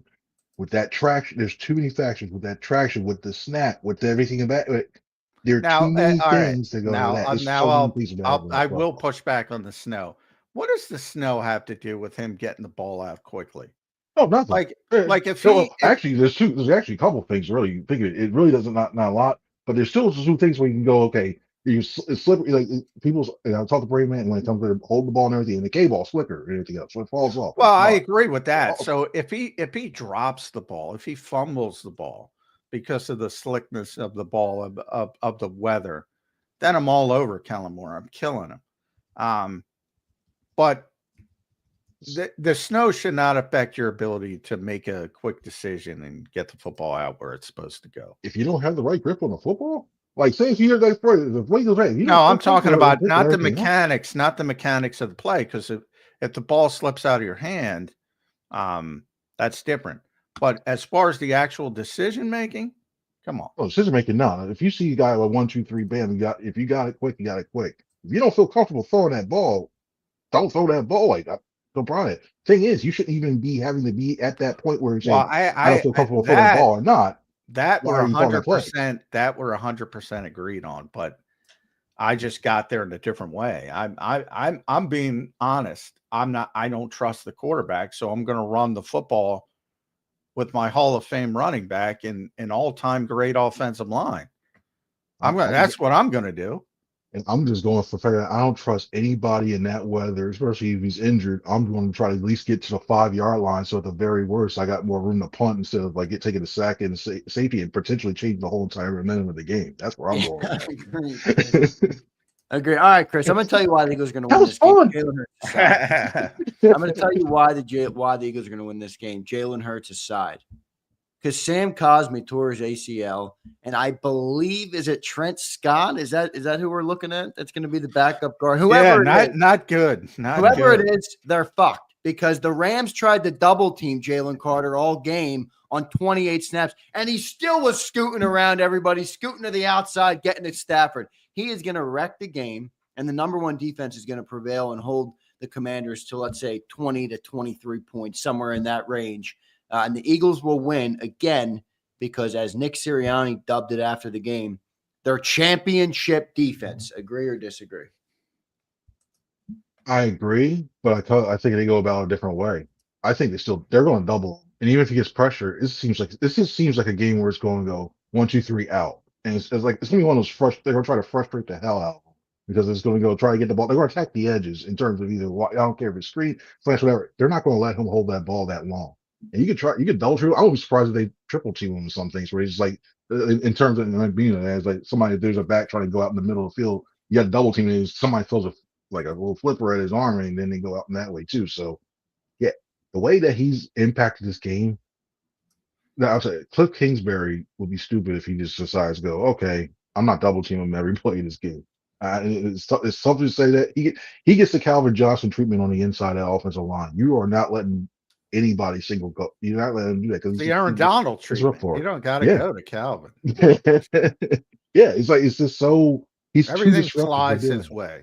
Everything slides his way. And this is where you need Nolan Smith, or you need Nolan Smith. You need Milton Williams. You need Mario Jomo. Whoever's in there as well too with them. Jordan Davis. They go to 5, what have you. They haven't been playing any 5-man fronts. It's kind of amazing. Weird. Yeah. But to your point, Nolan Smith is playing great. Milton Williams is playing great. Josh Sweat is playing great. Part of that is because of all the attention that Jalen Carter gets. We were just having this discussion about best player on the Eagles. Guy I didn't bring up. Everybody's defaulting to Saquon because of the historic season, but a guy who I think should be added to the conversation already is Jalen Carter. Yeah, already. That's how dominant he has become. This season is probably over if it wasn't for those 2 pass rushes at the end of the game from Jalen Carter. It would be, yeah. It's the way he got up that way, the way he's able to just rush to defend it, to recognize what they're about to do to him too. There's so many times you look before a play, he's looking over at Nolan Smith and he's gesturing something like, "Hey, do this, what have you," and the next thing you know, it's stopped or it's a minimal game, what have you, especially in the run game. If it's a passing game, he's just been so effective in terms of that. And yeah, I just, the way he's just playing and the way he's affected it, he's if he's not the best, he is the best defensive tackle in this league right now. And he's playing every snap. Yeah. He played 69 of 71 snaps. All that talk of conditioning last year, I think he took it to heart in terms of the conditioning and everything else. And the beauty, Chris, his last 2 shut down the Rams, sacked Matthew Stafford, forced the inaccurate throw to come out way too soon. On the last 2 of those 69 reps, talk about that conditioning. To play at that level that late in the game, in that weather, Georgia, he's not used to playing in that weather. Yeah, the more I talk myself into it, Jalen Carter belongs in that conversation already. And the Chicago Bears should be ashamed of themselves. Passed on him twice. That extra pick was very important for him.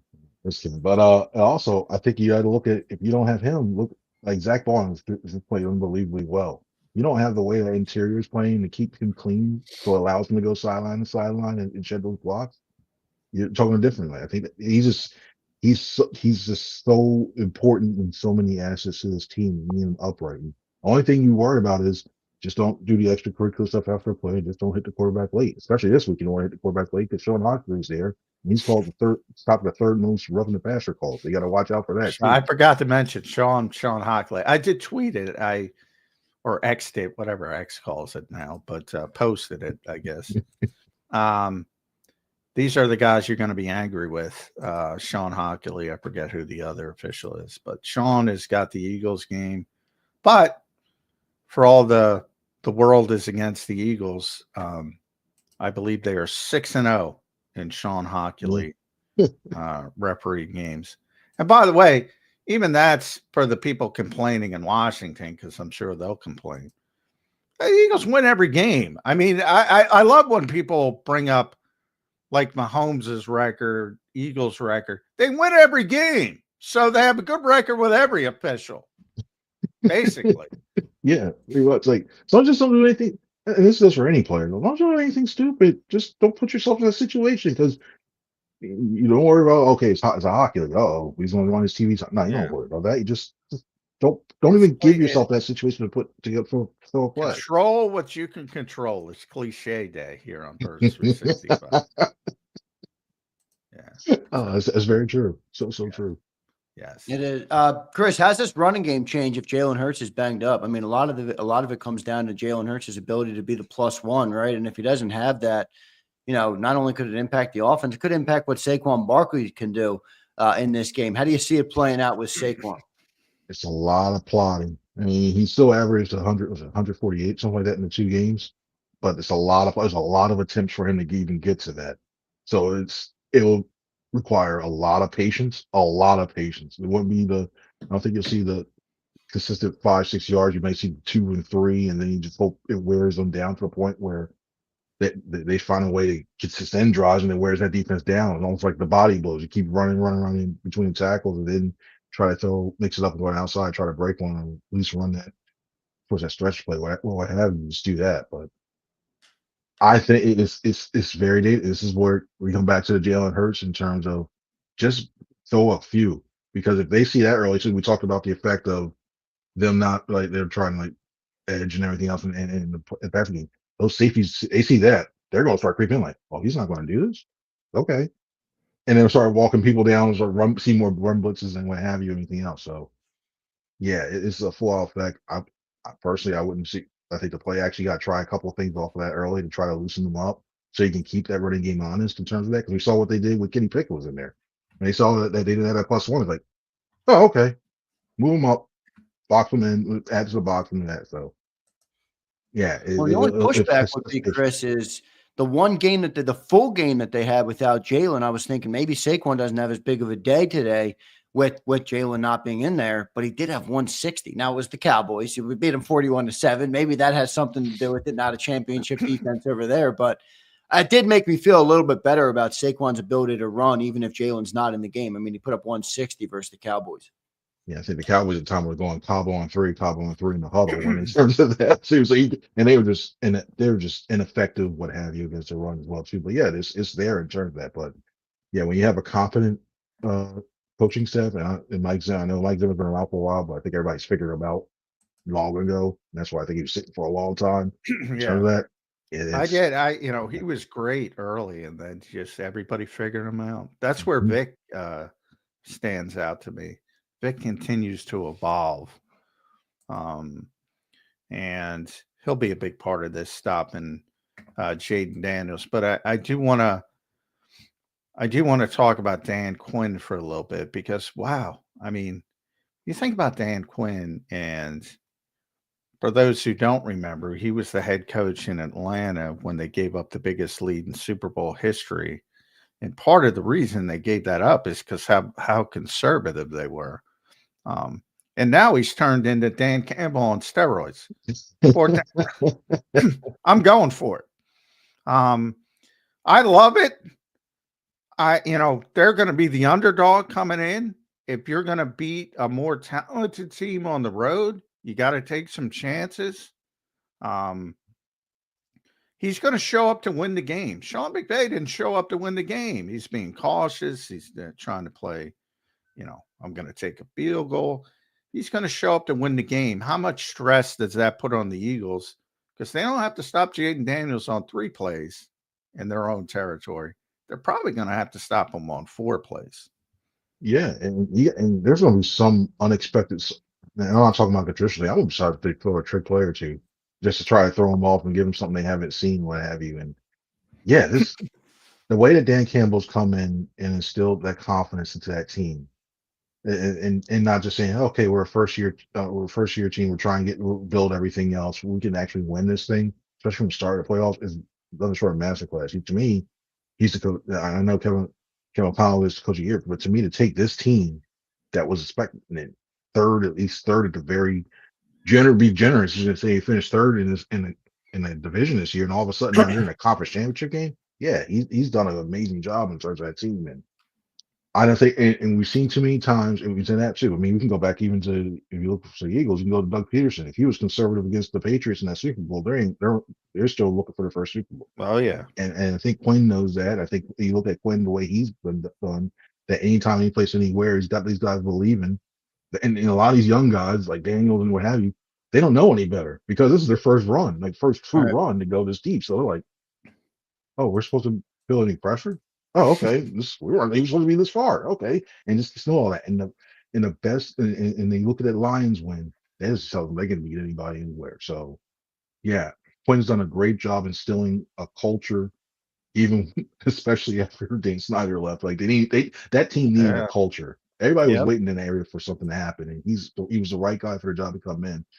And I'm telling you this, like, I think this game is just the start of, I think, what could be a 3 or 4 year stretch where we're watching this game. It's going to be must-see TV. I think these two teams are going to be really, really good for an extended period of time. Any concern about Kellen Moore going into this game, Chris? Nah. Talked about him a little bit earlier. Oh yeah, well, in terms of like if he's focused, I think he's so focused. I'm worried about I think his entire year's philosophy is going to be different in this game if Jalen Hurts is banged up. I mean, how can you run the offense the same way, which has been so run dominant, if your quarterback can't run the same way? I think it changes it up, and I don't know if that is as a good or a bad thing for Kellen. I was thinking more like if he's going to be focused, and I think he'll be focused. I'd still worry about his decision making of what calls to play at times. Like, is he going to be pass happy or like? I know you got to mix it up, and I know you got to attack defense and give him something to look. But are they going to try to throw the ball like on instead of taking the gimme first down, like the 3rd, 4th, and short? And I'm not talking about touch, but like something that reliable, man, like basically can use that. So yeah, I'm very worried, and I still think I'm going to see how he responds after that performance that he had. I think that, to me, that was probably one of the worst games I think in all season he called. That was just rough. So I think I want to see how what he comes up with that's new that the Commanders haven't seen, and how effective he can be in getting the rhythm early on to be able to get that. So yeah, my concern is with Moore. I just hope he finds a couple of ways and gets that or something and finds a way to get them going early on, and not just the first down. I think, okay, first down, second down, okay, we also run play. This is nice because you got Saquon Barkley. Yeah, you want to do that, but mix it up to the fact that you got Lou, you got veteran, you got Bobby Wagner. You got to try to outsmart, and you got the rest of that Joe Witt Jr., who I think is a really good coach as well too. Joe Witt Jr. Yeah, it's all these ex-Cowboys. Yeah, it is. You got a lot of good guys in terms of that. So. At C. Franklin News, make sure you follow Chris on the X platform. Read him at nj.com. Does a phenomenal job covering this team. All right, I'm going to go worst case scenario with you, Chris. And I go back to Adrian Peterson's historic season. I was covering that team, and they made the playoffs. And Christian Ponder had his best game as a pro to get him into the playoffs. and everybody's hyped up. They beat Green Bay, and they had to go back and face Green Bay in the playoffs. And all of a sudden, it shows up in game day, and Christian Ponder's hurt, can't go. They had to start the great Joe Webb, and that was that, as they say. If the worst case scenario happens, and Jalen Hurts has a sprained MCL, and he can't play, can the Eagles beat the Washington Commanders with Kenny Pickett as the starting quarterback? I don't personally. I don't see it. I think you need Hurts because I don't. It's I just look at the way like I don't think they can. I know he came in and he came in like and he tried to go with the ribs and everything after Hurts left and he put him in position to do that. He put him in position to win and they let the other thing. But I just look at the way that offense. I think they scheme it up well. I think they just play too close to line. It's the domino effect so far down in terms of what they'll be able to do. I just don't see it. I don't know. Kenny Flickett winning an NFC title game? I don't see it either. Backup quarterback in Philadelphia? That's on brand, baby. You may need him. And no offense, but I look at the way like if you had McKee in there, I feel a little bit more comfortable in terms like in the way you try to stretch the field and stuff like that for it. But I just feel like it's almost like everybody loves Tanner McKee, man. Even Chris Franklin. I love him. I don't think Kenny gives you that. Good dude. Good dude. And Kenny's a nice guy and everything else. I just look at the tool I see in there. Kenny Pickett is going to take this team to the promised land. Oh God. Well, but I think there's a real question that will exist, and I don't think we're going to go down that road much. We probably won't. But if Jalen Hurts is 70% healthy, 75% healthy, there's going to be people out there saying, should we play the 100% healthy quarterback in Kenny Pickett if Jalen Hurts is 75% banged up? I would say there's no chance in hell. What would you say, Chris Franklin? I'm rolling with it. Give him the shot if he needs to. I'm sorry, no, someone should give him the shot. Like, hey, go out there and just feel it. And there's a small group that thinks Tanner should play over Jalen Hurts when he's healthy. Yeah, very small group, but they exist. I don't think any Kenny Pickett people exist. That's why Madden exists for a reason. You can put Tanner McKee as a starter there, but right in this game for this time, I can't right now I can't. Who's going to win? Give us a quick prediction. Obviously, you can change your mind during the week, and you will, seeing how Jalen Hurts depend. Eagles 23, Commanders 20. I like it. Yeah, good game. I just don't want 38-7. I want some excitement, Chris. 23-20. I like that one. We always play the Commanders close. I'm telling you, I feel like it's going to be a close game too. It's just lined up. It just got that feel. It's lined up to be that way. Now I don't see how. I think it's going to be close. It's going to be a Reed Blankenship interception to seal the deal. Ooh, a little diving shot. Calling the shot. He hasn't had one in a while like that. Yeah. He's due for one. He's due for the diving interception to save it all. All right, Chris, thank you for joining in, man. We appreciate it. Make sure you guys follow Chris at C Franklin News. Read all his work at NJ.com. He's one of the best in the business covering this team. Chris, we appreciate you, brother. Hopefully we'll talk to you next week after another Eagles playoff win. Hopefully prepping for the Super Bowl, brother. Yeah, it'll be interesting to see. I appreciate it, guys. Thank you very, very much. Thanks, Chris. Appreciate it, bud. Thanks for joining us on Birds 365. Great stuff from Chris Franklin here on the show, Johnny Mac. We got some super chats to read, but any thoughts on what Chris had to say? I thought he had some good commentary there on the show. Chris always does. Yeah, but just thoughts on what he said today. Yeah, I mean, I think he's got a good beat on what it. I just don't think people are giving enough credit to the talent differential in this game. I think it's a great story. Like I started with the Washington Commanders, but man, I don't see how they get it done with that offensive line and defensive. I'll tell you how, Jaden Daniels. He would be the only way. That's the equalizer, and that's a lot to put on a rookie quarterback. And I I don't know, look, man. Nothing's been too much for him yet. I'm the one who said he should have been number 1 overall. I'm the one who's know. talked him up all season, but I do think there is. I'll give both you and Cilio credit. Wanted him to go 1 over Caleb. I think he's the best quarterback in the draft. I think he's going to be a superstar in this league for a long time. I love everything about him, but I think there's steps to this, and I don't think they're ready to take that next step yet. Let's rattle off some super chats, Johnny Mac. Good stuff there. We'll see how the game goes down. SMD's poking fun at you, John. She says, Johnny Mac, calm down. Worried for you. You're a dark shade of angry magenta right now. Come on, SMD. It's really a frustrated shade, I guess, than anything else. Because, if you say something and people say the exact opposite of what you said, yeah, it gets frustrating occasionally. But again, did I do that to you? Well, no, mostly the commenters, like the PFF is gospel, and I literally said PFF is not gospel, and then he said, that kind of stuff. Yeah, that kind of stuff is frustrating. I understand. It's football talk. There's got to be a little frustrated in here. Coloco checks in. Daniels is a California kid who played his last 2 games in Florida and then in a dome. I think he's going to lay an egg this weekend this week in the Philly. Well, it's not going to be that cold. Number 1, it's going to be like 40. And number 2, half of the players on the Eagles are from Georgia. They don't play in the freaking cold. Yeah, Devontae Smith hates the cold. Jalen Hurts hates the. Come on, don't let Jalen Hurts fool you. He's a Houston kid, man. That's hot in Houston. I lived in Houston for 2 years. Devontae hates the cold, hates it. All the Nolan Smith, all the Georgia guys, hate it. No doubt. It's not going to be that cold.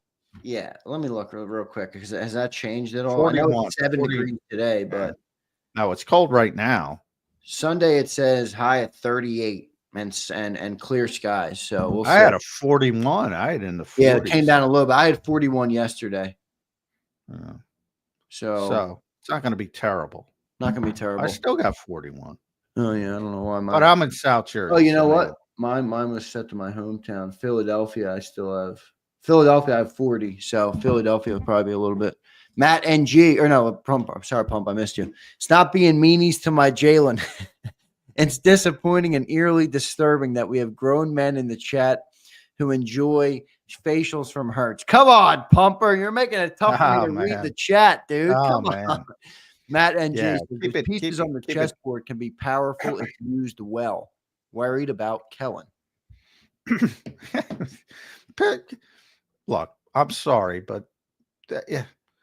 And I don't know. I'm not speaking about Matt specifically, but so many of these people I had to deal with, and I tried to talk him down about the creativity and the motion and this and that. And Kellen Moore was the savior. You're in the exact same spot you always are, with a better running back, but you're in the exact same spot you always are. All right.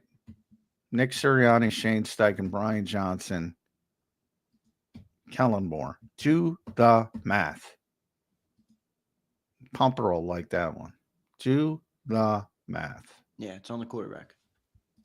Brian Pumper checks in again. Appreciate you, Pumper.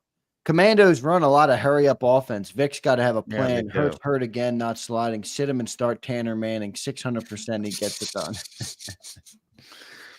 Tanner Manning would not. Kenny Pickett. It's hilarious to me because, like, all right, they played 2 playoff games. Okay. Kenny Pickett was the backup quarterback. Tanner McKee was the emergency quarterback. Jalen Hurts was in the injury tent. You saw a bunch of guys tweeting out that Kenny Pickett's coming into the game because Kenny Pickett was coming into the game. He was warming up to come into the game. And yet everybody talks about Tanner McKee. Is Tanner McKee going to be the back? You're not the backup quarterback. Jesus. Dirty day. Eagles had no answer for Rams' no-huddle offense. I guarantee Washington will exploit that. Look, what happened in the Rams game has nothing to do with what's going to happen in the Washington game. Yeah, but maybe they'll try to exploit it. Right. But what happened in the Rams game has nothing to do. This is a week-to-week league. These are not the same teams. They play differently, some good, some bad. I'm more concerned, as I said, Dan Quinn's showing up to win. Sean McVay wasn't. Sean McVay was showing up to keep it close in the fourth quarter. The old school mentality. Dan Quinn's going to show up to win. And yeah, they're going to run tempo. They're going to go for it on fourth down. And the Eagles are going to have a plan for it. But I trust Vic Fangio against a rookie quarterback. I do too. Dirty D, good stuff. Jason 18, what's up, brother?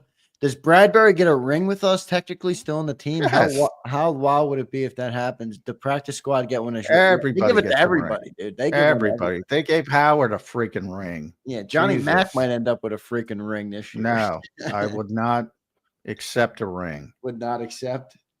No.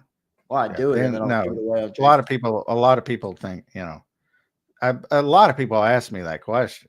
I will do the get a biggest ring? fundraiser of all time around the ring and give it away to somebody on the channel. All right, Yeah. if you can get your. But they give Jeffrey Lurie gave every employee had a ring. So yeah, I remember the official law firm of the Eagles gets a ring. Everybody gets a ring.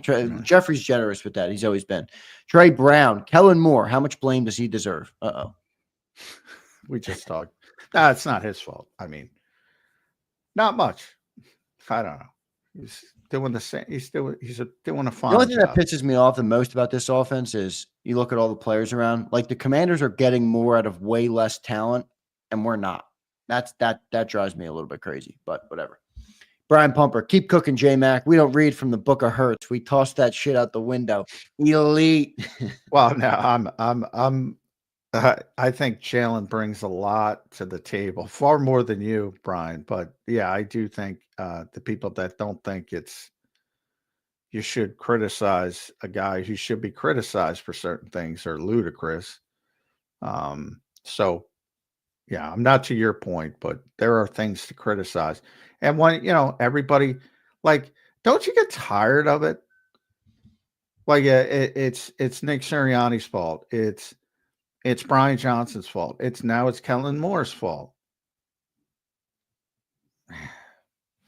Don't you get tired of it? We got a great team right now. Right? That's how we win. I mean, come on. We're not a quarterback-driven team like a lot of these other teams. It's fine. It's a team sport. It's a team sport. Ultimate team sport. Trademark Nick Sirianni. There you go. Nick Sirianni's going to be happy with me today. Brian Pumper, y'all are disrespecting the greatness of the McKeister. Tanner is him. Well, to be him, you got to be eligible to come in the game, I would imagine. To a better spot. Yeah. You got to be eligible to come in the game. Right now, he's not eligible to come into the game as the emergency quarterback unless both quarterbacks are hurt and unable to return to the game.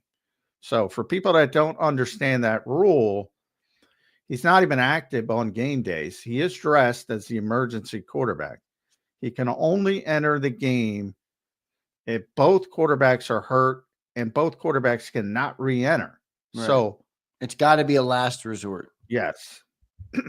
So, for him to be him, he's got to be active first. And then he's actually got to be the backup quarterback. And then you're a play away. You're always a play away. All right, Johnny Mac, final thoughts on today's show. What's on the agenda? And then we'll talk to you tomorrow morning on Birds 360. Coordinator day. So we'll get to talk to that disappointing Kellen Moore, Vic Fangio, and Michael Clay. What's the plan, Mr. Moore, if Jalen cannot run effectively? He will not be answering that question. He will not be answering that. Yeah, he's going to show me the play charts. Kellen Moore's going to give you the most. By the way, that's one thing. I saw a bunch of college people talking about how creative Chip Kelly was, and I just chuckled. Dude ran 7 plays. He had S3 on his play card. It always amuses me. Anyway. Man, college is a different game. That was come on. All right, Johnny Mac, great show. Appreciate everybody for all the super chats. Stick around. We're going to do our jersey giveaway now. All right, so thanks to our new members. Johnny Mac, great show, brother. We appreciate you doing it, and we'll talk to you tomorrow morning on Birds 365. All right, thanks, everybody. Thanks, Johnny Mac. There's John McMullen, the #1 Eagles beat reporter in town. We appreciate him checking in. Most opinionated man in football talk. I love talking with him. He lost me a little earlier today, but that's all right. I thought we had a good discussion, a good little debate, and I appreciate everybody of you guys checking in on the chat as well. Now it's time for what many of you guys are waiting for, all right? And we're going to give away a jersey. Let me get him out. All right. Let me get him out. I got some jerseys here. All right. I want to update some of the people, too, who have won giveaways, all right, and have not received their giveaway yet. Many people should have received by now. All right. Dirty Air got his giveaway. Anthony Rossi got his giveaway. Ronamu got his giveaway. Twiz got his. El Yepa, if you're in here, I ended up sending it to the P.O. box. I went to the post office. They were the only ones who would send it to the P.O. box. So you should get that. It might be there, actually, El Yepa. So if you're listening, El Yepa, make sure you check that out. Josh B. got his starter coat. Devin Shanahan and 4 Reels Fishing. All right, you should be getting yours probably very soon. I sent those out on Thursday or Friday. James Jones, I did reorder your jersey yesterday after you messaged me back. I got you the red XL. Yeah, Yepa, good to see you in here, brother. Thanks for being in here. All right, P.O. Box, Yepa, that's where I sent it. Okay, man? The other address was giving me a hard time, too. So just confirm you get that from me, man. I don't want any issues. I still have the tracking number if I got to go back to the post office, all right? Tony, if you're in here, your JAKIB merch was ordered. That was fun giving away the JAKIB merch, by the way. All right. We're going to do more of that as well. And Akbar, your JAKIB merch has been given away. Brian Pumper, if you're in here, which you are. I acquired your Saquon jersey. Finally, I'm sorry it took a little bit. I couldn't get Saquon's for a little bit, and I wanted to get the good ones. I didn't want to order the Fanatics ones. Okay. So the Fanatics ones are $150 and they're ironed on and they're not my favorite jersey. So I did them earlier in the year. Sorry if you won one of those earlier in the year. I'm giving away way better jerseys now. All right. Anybody that's won one can put it in the chat. They're very nice jerseys. Very nice jerseys. All right. So Pumper, I sent that out to you. Thank you, brother. And then there's a couple other winners. All right. Texas T, if you're in here, I sent your hats yesterday. All right. So those are coming to you. You requested the 2 beanies because you don't wear the other hats. Very cool of you to ask politely and nicely. So I sent that out. All Cards is one of our winners who won the Fly Saquon Fly shirt and hat. All right. Texas T, good to see you in here. Thanks for being in here. Thanks for your support. Your hats are on the way. All Cards, I sent yours out as well on Friday. It took me a little bit to send those. I apologize for the delay. I've been pretty busy, but I did get to that. So those are on the way. Okay. Good stuff there. Who else do I got to give the update to? Devin Parker, I emailed you yesterday. All right, Devin, I'm working on the 2X for you. Haven't been able to get them. Chris Albright, emailed you yesterday. Didn't hear back from you yet. You were the Salute to Service winner who didn't want the Salute to Service thing because you're not a veteran. All right, so I'll deal with that. Chuck Hutton, I messaged you yesterday, so I've been in contact with you. You know what's up already. James, I mentioned I already ordered your communist jersey. All right. And Philly Don, I'm working on the did you want a 2X Philly Don? Sorry, I can't keep track of it. I'm having I was in here. I had this big list pulled up of all my giveaways, and somebody was like, holy shit, that's a full-time job. I'm like, I know, you're telling me, man. I'm trying to manage all these addresses and giveaways and where I'm sending shit. So Philly Don, just reach out to me again today. I'll get back to you. All right. I know you wanted the XL jersey. What did you originally win, Don? You won the large Quinion. Is that what you won? Is Philly Don in here? Let me see if Philly Don's in here. Fly Saquon or Fly Parks. I need that white Saquon jersey. White Saquon. Devin Parker. There you are, brother. Devin, answer my email. I'm trying to go over there today and see if I can get a 2X, bro. I know the large jersey that you won wasn't going to work for you. So I'll just give away the Quinion to someone else if I'm able to get the 2X. Philly Dom, what did you originally win, though? Did you win the large Quinion, too? I had 3 of those total. Large Quinion, and I'm trying to upgrade you to an XL. All right, so we'll have a couple more Quinions to give away as well if if I'm able to get those 2Xs for these guys. I'm trying to make it work for everybody. Obviously, I can't always make it work for everybody just because, again, money doesn't grow on trees. I can't, sometimes I have what I have, and we got to live with that, all right? All right, so what we're doing today is a Saquon. I got the Zach Vaughn, all right? We're not giving that away today. We're going to do that on the National Football Show, all right? So make sure you're tuned in all week for the Zander Krause segment on the National Football Show. Yes, I'm going to make you guys listen to Cilio. All right, we got the Saquon in black and Kelly green. This one's pretty sick. All right, a lot of people like this black and Kelly green. I got another one in Cooper DeJean.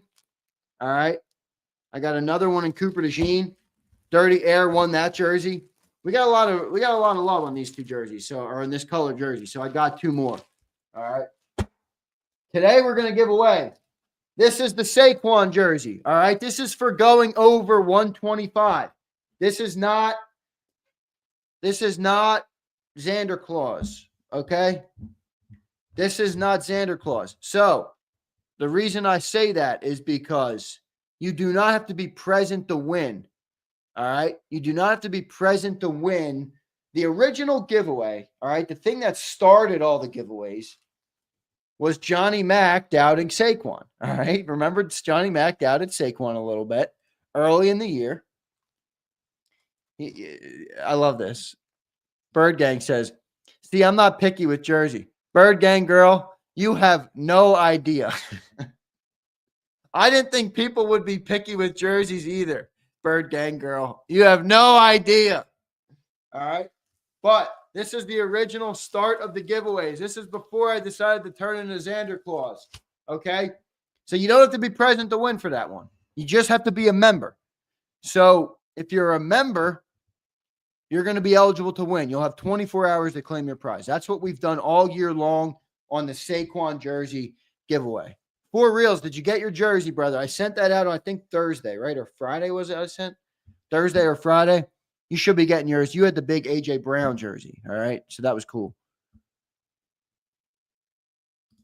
All right, David Kern, I can't listen to Cilio. My mental health coverage does not include mental health services. Come on, man. Come on, David. You can do it. We're giving away the Zach Vaughn jersey over there, and you got to be present to win. I do have the black and Kelly green. All right. James M., thanks for becoming a member. All right, let's go into members only mode. Let's do it. Members only mode, and then we're going to pull our first winner, and I'll do 2 jerseys today, all right? We'll do 2 jerseys today. We will decide on what other jersey to do. We will do that collectively, together, okay? Like a family, like one big happy family. Even though we were not a very happy family today. We were a fighting family. No Limit was chirping in the fucking chat. No Limit. What the hell was up with that? Get in there, Jander. Get in there. Shut up. All right, so we'll do our first jersey. I put it on members only mode. All right, so the grays are done. If you're a gray and you want to join, all right, the pinned comment at the top is the link to join. Yes, Twiz, correct. Family does fight. All right. Dakota, what's up, man? Good to see you in here, brother. Good to see you in here. SMD, thank you for promoting that and telling the people. One of our great members. SMD has been in here longer than many of you put together, okay? I think we had 100 subscribers. SMD was in here commenting on the channel. All right. So even though I'll give SMD some shit a couple of times, she knows I got love for her. She knows I got love for her. All right. We had 500 yet. No, and we're about to go way back down, KCA. All right. This is the funniest part about today's giveaway. Catherine, thanks for becoming a member today. Great to have you in here. I appreciate you. All right. I appreciate you very much. KCA, here's what's about to happen. All right. And this is going to be pretty unfortunate. So maybe you guys want me to push giveaways to later in the week. I don't know. You guys can tell me. All right. The idea would be, for me, would be to do as many giveaways as we can, obviously, especially if this team wins Sunday and goes to the Super Bowl. I might have to do another Birds 365, guys, where I raise some money for giveaways because your boy is trying to do as much as he can. But if we go to the Super Bowl, I want to give away jerseys every freaking day. I'd like to give away a jersey every freaking day. All right. All right. James M., thank you, brother. I appreciate it. I appreciate it. So here's the caveat. You remember back toward around Christmas time, James Carver, are you in here? We love James Carver. All right. James Carver is great. One of our great supporters, dealing with a leg injury right now. So he's been in and out of surgery. So praying for him, but we appreciate his support. All right. James Carver gifted 100 members, 100, which is a lot. He spent a lot of money to gift 100 members. So we appreciate the hell out of him. All right. He gifted 100 members on December 22nd. Okay. So those 100 members will drop off. They will drop off. So they will expire. Yes, Ryan, they will expire. So 100 less members means what? What does 100 less members mean for all of our John McMullen mathematicians? It means your odds of winning will increase dramatically by around, 20%? 20 to 25%? He is a legend, Twiz. James Jones. I was scratching my head last night. All right, I'm scratching my head last night. I was legitimately on Fanatics. And by the way, KCA Eagle, if you're in here, I emailed you back. I didn't see your email. It took me a bit. I'm on Fanatics. I'm doing show prep for a game that the Eagles are going to play the Commanders in an NFC fucking title game. And on another tab, I'm ordering a Jaden Daniels jersey. It was weighing on my mind. It was weighing on my mind, James Jones. But I appreciate you, man. You've been here a long time too. All right, and I love you, man. Even if you are a Commander fan, which you're really an Eagle fan, James Jones. You might try and pose as a Commander fan, and I know it's exciting to have Jaden Daniels now, but you're in here every day. I mean, you love the Philadelphia Eagles. You love the Eagles fans. You love the team. You love the host in the city. Come on, James Jones. Admit it. Admit it. A says you got to send him some Eagles merch. Yeah, I want my Eagles merch to go to people who will wear it, though. KCA, I got you, bro. I got you. Bird Gang, you're wearing. No, hey, Bird Gang girl, no rush. All right, I appreciate. I appreciate people that just watch. Sometimes I get people that comment. Why don't you read comments that aren't super chats and members? I'm like, look, I try and read as much as I can. All right. I'm running a business here. I got to be profitable. If someone spends $5 to share a comment, that's going to get the priority. I mean, come on. You guys know this. You guys know it. Most people are smart enough to understand, but some people aren't. I don't know why. All right. Let me pull up this giveaway picker that many of you hate. Where's Brian Fleming? There he is. I see him. Did you code me something yet, dude? I'm tired of getting shit for this. All right. Give me an open source giveaway winner. Give me an open source giveaway winner. All right, here we go. Still in dev. I love it, Fleming.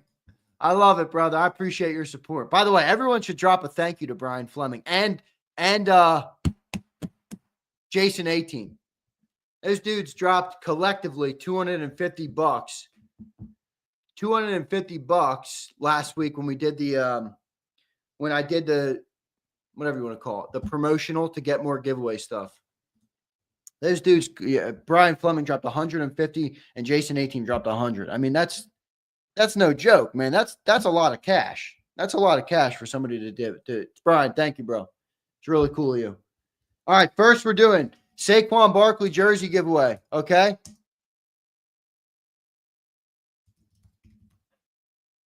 You do not have to be present to win this. All you have to do is be a member. All you have to do is be a member. You do not have to be present.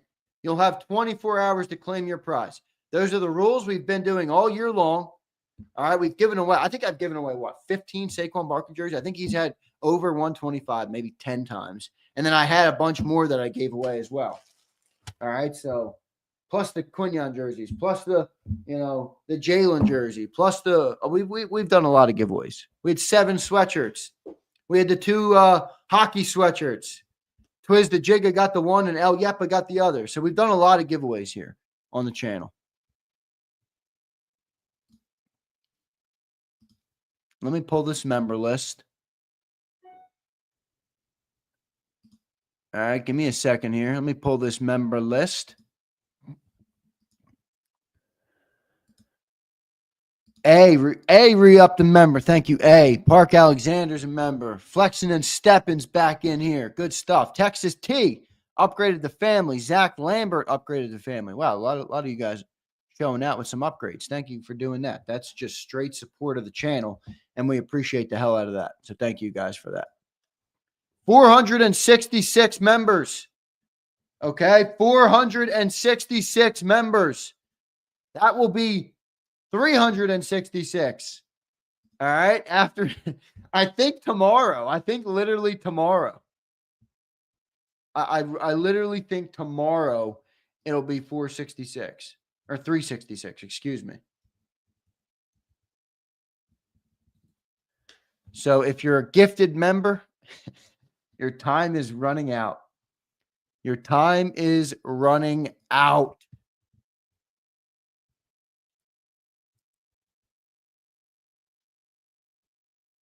All right, let's do this. Giveaway tomorrow. Fuck them freeloaders. Nah, I gotta do it. Gotta do at least the Saquon jersey today. We always do that on Tuesday. All right, we always do that on Tuesday. That's been a Tuesday thing all year long, and it will continue to be a Tuesday thing. Fly Parks, you don't have to be present to win this one. So if you got to go to the supermarket, don't blame me. Fly. You know what they call this segment, right? They call it Zander time. They don't call it Fly Parks time. The fuck, Fly? Holy shit. All right, here we go. This is our list of names. Okay, James M. became a member today. Thank you, James M. Catherine, thank you for becoming a member, Catherine. Appreciate you, Catherine. Callie Baby. My guy, Callie Baby. He's a great supporter. We love him. Callie, thanks for becoming a member, brother. Appreciate you. Niall Christian became a member. Niall, thank you, brother. Appreciate it. Appreciate it. Jonah became a member early in the show today. Jonah, thank you so much for your membership and for your support. Bobby Murphy yesterday. David Esch yesterday. Flexen and Steppin's back in here. A became a member. A, thank you. All right. Daz is in here. We got a lot of people. All right. Texas T upgraded. Thanks, Texas T. Sig Lord's back. Stevie Ike's in here. Caesar, one of our new legend members. So thanks, everybody. All right. It means a lot to me, all the support that you guys give. This show would not be on the air without you guys. All right. So you guys say thank you, Big Z. I say thank you, everybody in the chat. Thank you, everybody in the chat, especially the people in the chat right now because they're all members. All right. Which is support. So thank you so much. Let's do the Saquon jersey giveaway now, okay? Confirmed. Does anybody need me to search their name? Does anybody need me to search their name? We're going to do 3 shuffles. 1 shuffle. 2 shuffles. 3 shuffles. Chris Scott, you are more than welcome. I appreciate your support. Dakota, you are more than welcome. Thank you. Who wanted me to search? I just saw it. Philly Birds and Beers. Philly Birds and Beers. Birds and Beers. You looking for your beers. Callie Baby, what's up, brother? Who else? Walmart is lit. Walmart is lit. There you are, brother. You're in here. Eagle One. That's a new name.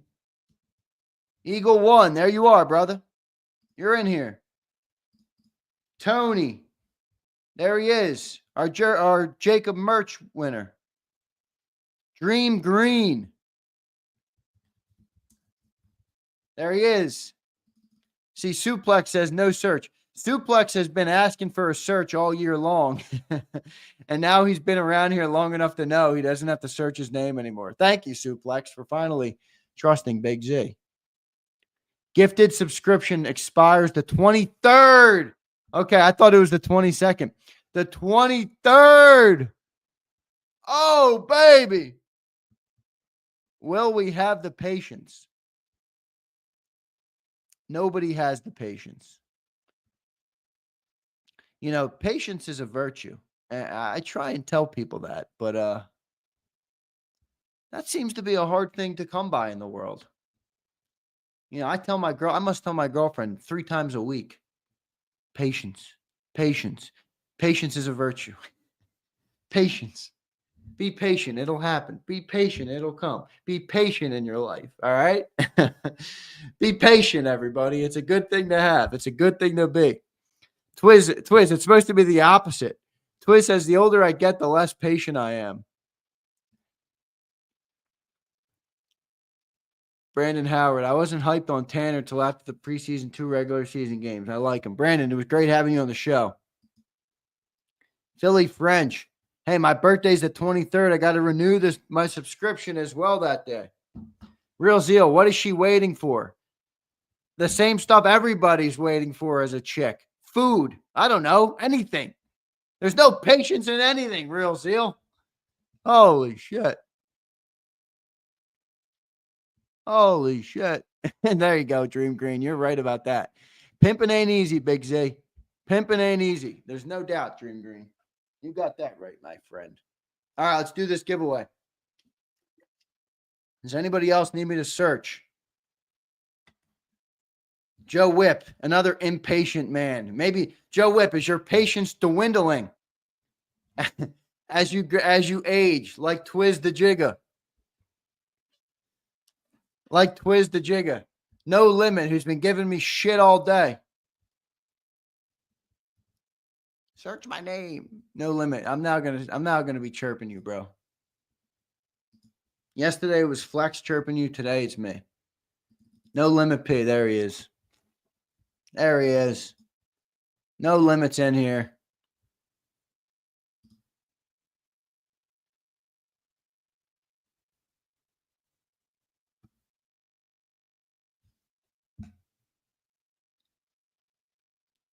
Let me get rid of this. Sorry. I'm just making sure everything.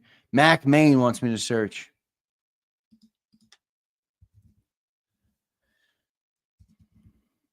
There he is.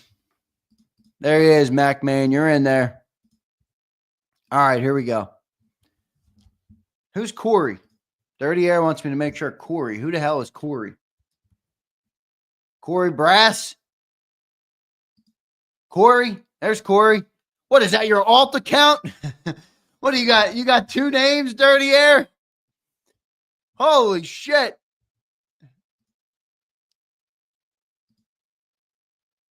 One Corey. Oh, Coach Corey be hiking. Yeah, Dirty Air. You might have just blew your own cover, dude. Corey, after your high school life story. That was fun. You guys enjoyed that more than you're willing to admit. More than you're willing to admit is what I would say.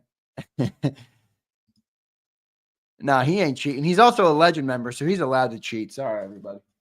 He won the I showed you guys the picture of Dirty Air rocking the jersey. I think I still have it on my computer. It's a sick photo. Dirty Air rocking that the black and Kelly green. Dirty Air, did you end up going to the game? You did. I know you said people liked your jersey, but I didn't know if it was just like a home thing or you were at the game. Did you end up flying in and going to the game, Dirty Air? Exactly, Crowley. That's how I see it as well. You can game the system. Just sent you a photo. Let me see. On X, I would assume. Oh, hell yeah. I'm showing this. This is a great photo. Great photo. I love this shit. Save photo. Let me post this up. This is great. This is great. This is great. Dirty Air in the snow game. Okay? In the snow game. In the jersey that he won here on JAKIB. Check it out. Look at that. That is sick picture right there. He's got the Eagles beanie on. He's got the Kelly green and black Cooper DeJean jersey. and he was at the game. All right. So great pick. Dirty Air, thanks for sharing that, brother. And thank you for being a legend member and a great supporter of JAKIB. I appreciate you. Thank you, brother. That was a great game to be at. If I didn't do this show, if I didn't work in this business, that's a game I would have tried to go to. I like snow games. The cold weather doesn't faze Big Z as much as it might faze some of you. All right, here we go. I already did 3 shuffles, but I'm going to do 3 more, and you're going to like it, all right? 1 more shuffle, 2 more shuffles, 3 more shuffles. There it is. Here we go. You do not have to be present to win, so we have 1 winner here. 3, 2, 1. Big Marshall, 38. This is a good winner. He gives a lot of super chats on Cilio show. I don't think he's a Birds 365 watcher. All right. No limit. You're in timeout today, okay? Timeout times. Go sit in the corner. Big Marshall. All right, so if you see Big Marshall today on the National Football Show, which is normally where he goes in to comment, I see him in there a lot. He likes to give Cilio. He likes to, no limit, I'm just messing with him. He likes to go in Big Cilio. So the safe one I have for him is an XL. All right, let's hope that Big Marshall's not bigger than an XL because I might have to upgrade him. If he's not going to wear an XL, I'm going to try my best to upgrade him from that. So we'll see about that. But congrats to Big Marshall. Okay? He has 24 hours to claim his prize. So if he doesn't claim it, if he happens to skip the National Football Show today, if he doesn't respond to the inquiry that I put out, we will give away this jersey tomorrow. Okay? He's got 24 hours. So, Big Marshall, you have till 10 a.m. tomorrow. You have 23 hours and 25 minutes. So, maybe less. He like a 6X. Well, I ain't getting a 6X. Best I can do would probably be a 3 or a 4, especially in a jersey. Come on. I mean, I'm working with some. All right. What other jersey should we give away today? Skip the show. Skip the show. Devin, you got a jersey coming. Devin wants 2 jerseys. That's fair. You're a member. You're a paying member. I love Flex and starts hating on. Y'all tubbies need to get in shape. Flex, you tell him. I'm not going to be the one to tell him. All right. All right. What other jersey should we give away today?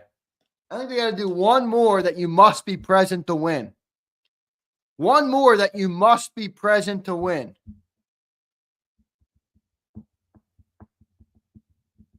That's what I just did, Philly French. Barkley, Kelly Green, XL. That's what this is. Saquon Barkley, Kelly Green, XL. Okay? That's what we just did. You want me to do another one? Another Saquon? DeJean? You guys want the DeJean? All right, so here's the problem. The DeJean, all right, I got these 2 black and Kelly Green jerseys. All right, I know you guys like this. I can get more Cooper and regular Kelly Green. All right, so I got another one of these. I don't know what size that is. I got another one of these. All right. These are going to be legend giveaways, okay? Legend giveaways. I'm going back. I told you guys I was going back on Tuesday, so I'm getting more stuff. Also, can I get a general response here in the chat? I'll see. I don't think they're going to have CJ Gardner-Johnson. I'll check. They had like Goddard. They had obviously Jalen Hurts, a lot of Saquon. Saquons are selling out like crazy. Joe Whipp, I don't agree at all. Who else did they have over there? Jalen Carter, he was sold out of. I think people are catching on to the Dotson. That's pretty funny. Bond, I got Bond. Flex, we're doing that on We're doing that on Cilio, okay? They have Smith, Coop, Quinion. I got Quinions. I might have more Quinions to give away because a couple of the Quinion winners wanted a bigger size. So I'm trying to get them a bigger size. Anytime someone goes up a size, though, you know, Big Z's got to go out of pocket. So I'm trying to figure out how to make it all happen. You guys all want to know my plug. Not happening. You know, when you work in the business, you know a guy that knows a guy that knows a guy, and that guy knows somebody else, and then you get connected with the third guy. The third guy connects you with the sixth guy. The sixth guy makes it happen for you. That's how it works. That's how it works. Connections are a big part of life, everybody. Connections are a big part of life. All right, are we doing another Saquon? Also, wait, general answer. Nolan Smith, that'd be a good one. No, general answer. Did you guys like the other merch that I gave away, or would you rather me just get jerseys? General answer. I can get white flex. I thought about it.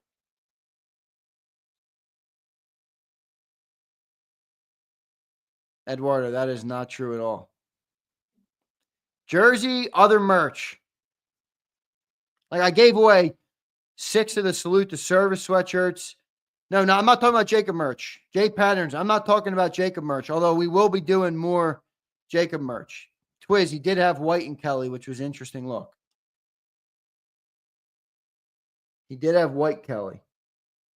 I'm talking about the other Eagles merch. I gave away hats, and I gave away the beanies and the sweatshirts and all the other stuff. Jerseys or that stuff. Yeah, Salute to Service was cool. You must be new.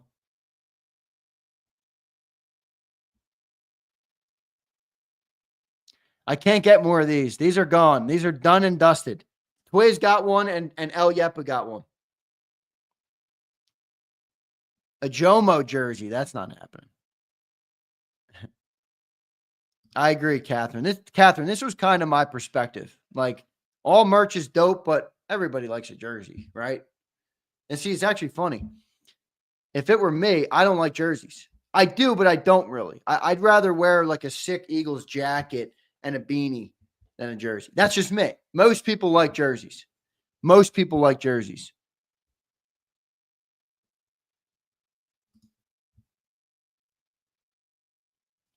I have no idea what this means. Screenshots in Reddit becoming in clutch Tuesdays, Zay. I have no idea what that means. What, are you taking a screenshot of me? Save it in your camera roll. I'm here every day. I don't think you need to take pictures of me.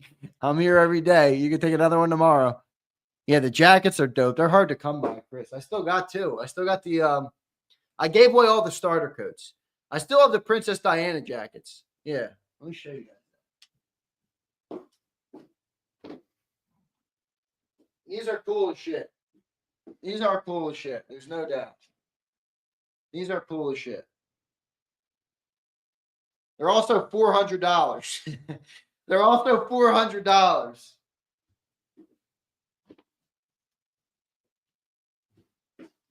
Not that money's everything, but $400 for one of them damn jackets. So we got to have the right giveaway for that. This is my favorite comment from Wilfredo. It's the Zander show. Give away whatever the F you want. I'll take anything as long as I can say I won something. Wilfredo, that's why you're my guy. I appreciate you, brother. Yeah, the Diana jackets are sick. I know you guys like those. It's an XL. What are you talking about? That thing fits me. That thing fits me. I got 2 of them. I might be keeping one of them for the parade.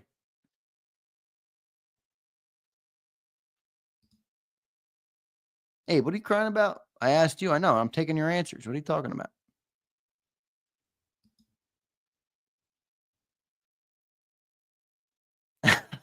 When did I shit on you, Abe? What did I say something I didn't realize? I didn't say shit on you, Abe.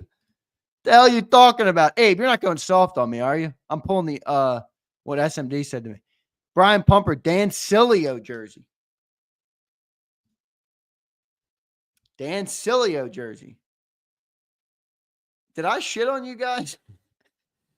Did I shit on you guys? I don't remember shitting on you.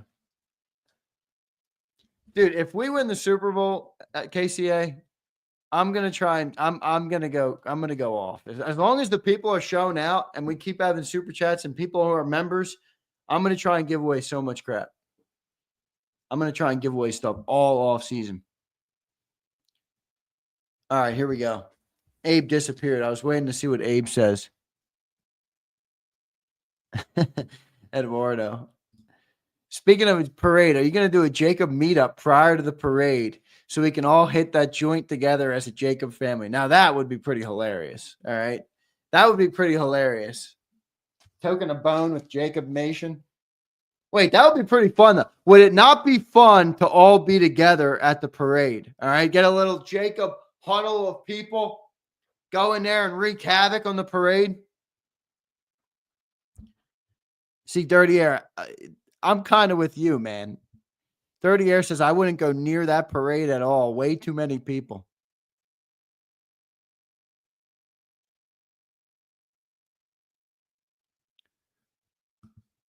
That would be fun, though, if we did the parade thing. I don't know. I have to figure out what I'm doing for the parade. I'm not even going to lie. I have to figure out what I'm doing for the parade. It's hard to balance. I'm not going to lie to you guys. I'm only one man. Obviously, I have to stay on the channel. I need content. I mean, look, I'd like to party too. I like to go to the parade too. I got to make money. I'm loyal to one thing in life right now. That's my business. All right, so I got to figure that all out. All right, let's do another giveaway. I'm feeling one more giveaway.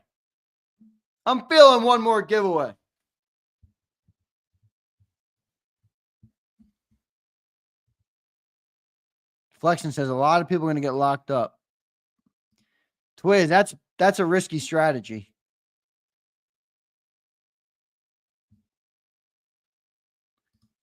No limit. No limit. Are you PMSing or something? What's going on with you today?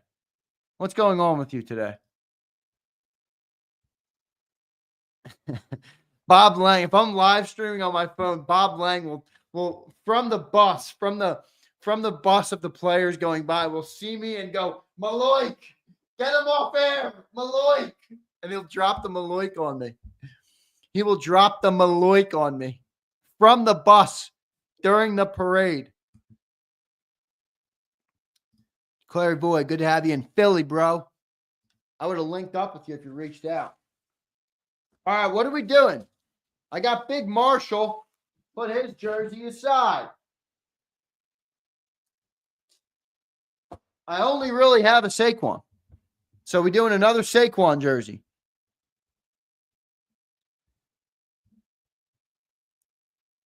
Matt, am I on top? Nah, No Limit's giving me a hard time. I'm giving him one back.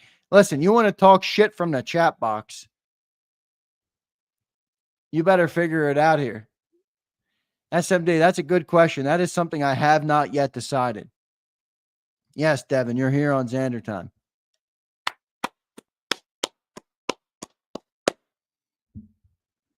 Brandon says, I appreciate you giving back. I hope we keep the same energy next year. Well, Brandon, I'll be here.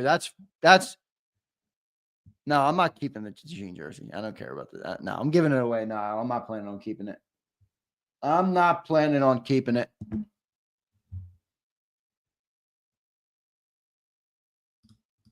If Eagles win the Super Bowl, you got to make Cilio wear a Hurts 7XL jersey so it can fit him snug.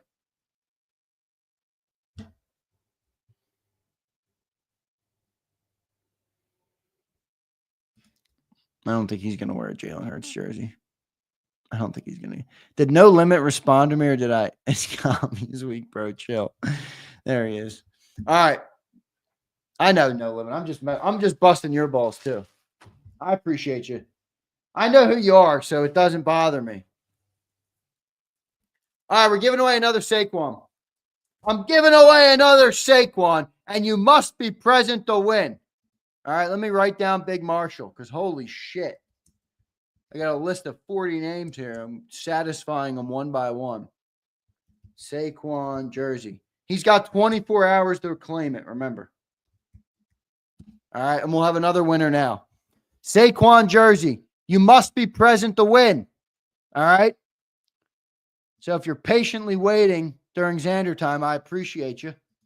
Let's do this. Confirm. Another Saquon is what we are doing. It is an XL. All right. It's an XL. Again, I'm going back to my guy this week. I was supposed to go today. He asked me to push to tomorrow. So I'll be going back to him. Okay. If XL doesn't work for you, please tell me. Please tell me. I don't want to send a jersey that goes and collects dust in a closet somewhere. One shuffle. Two shuffles. Three shuffles. Flex, I'll get you a smaller one. Although, Flex, you got a Saquon, right? Smaller, medium. Does the medium fit you, Flex, or is it too big? See, I try and go with sizes that I think everybody will. I don't know. It's hard. Des Morgan. Wait a second. We're going back. Let me add in Des. Welcome to JAKIB fan, Des. Des Morgan has been added. Good stuff, Des. Thanks for becoming a member. You're in. Don't worry. You're in. You're in.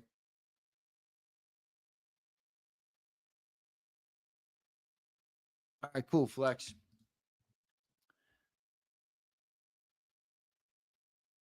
Bobby Murphy. Some of us need a large. Not all of us are.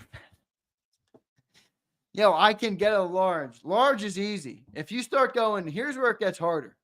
Small mediums are harder. 2X, 3X, 4X are harder. Large and extra large are the most common jersey, at least where I'm going.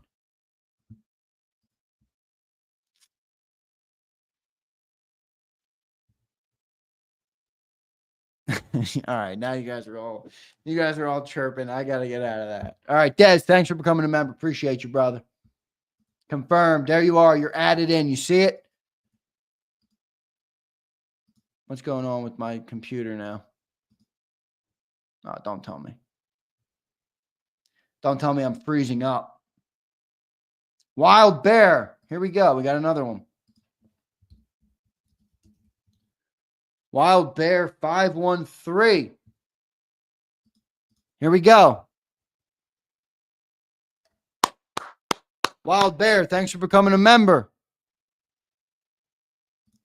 Wild Bear's in here. Thank you, Wild Bear, for becoming a member.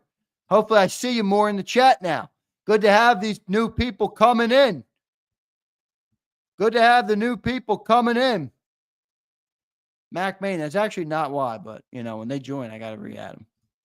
Mac Main, I just start rambling on Zander time, brother. It always happens. All right, it always happens. That's why it's called Zander time, because people think it's going to be, 10 minutes after Birds 365. He'll pick 3 winners, and we'll all go on all merry little way. Nope. You got to earn it. You got to earn it. Des, thanks for becoming a member.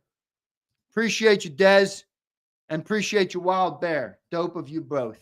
It's dope of you both.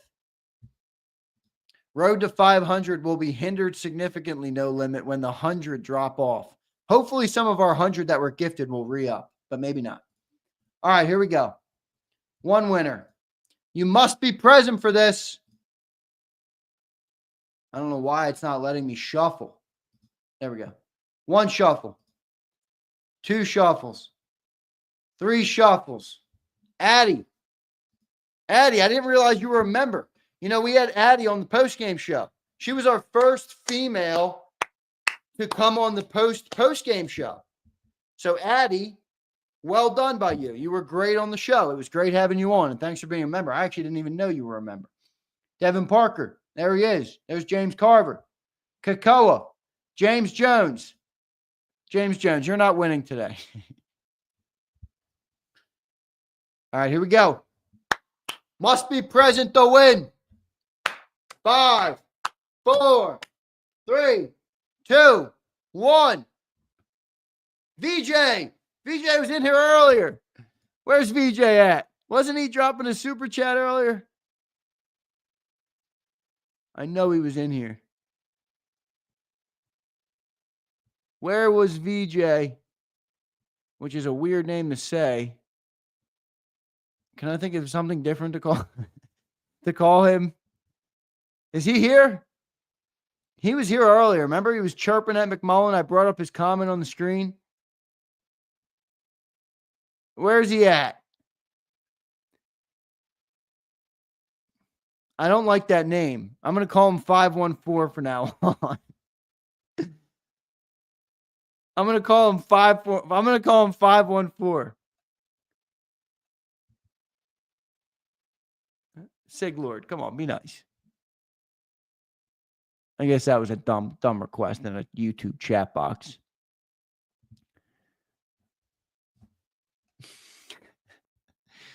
Is he in here? 5.1.4. I don't know what that means. Ice guy. What am I missing? Anything happening in the world I'm missing? Bobby Murphy, anything happening in the world that I'm missing right now? You guys remember he was on here earlier today though, right? I'm not going crazy. He had comments. I thought he had a super chat. But it's not showing up in my list of super chats.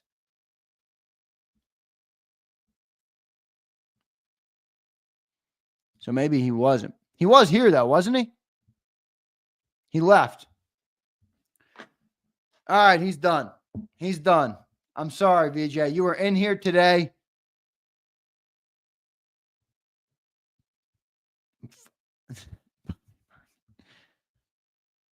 Keith, that's a pause. That's a pause. All right, here we go. Must be present to win. Confirm.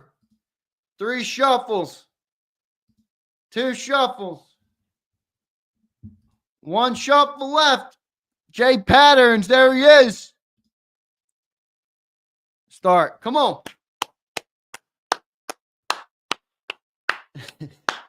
You guys are funny. 4, 3, 2, 1. Suplex City! Yes! This guy's been crying about me giving it to my cousins all year long. Suplex City! You gotta be here, Suplex. Where is this mother effer?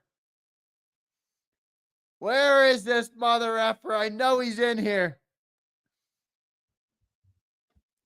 He's been crying all year about the cousins.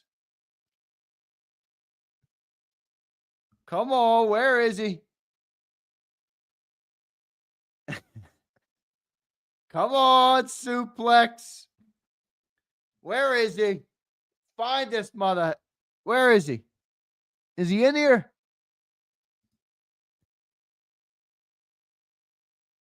Did I miss his comment? There he is. I don't see him.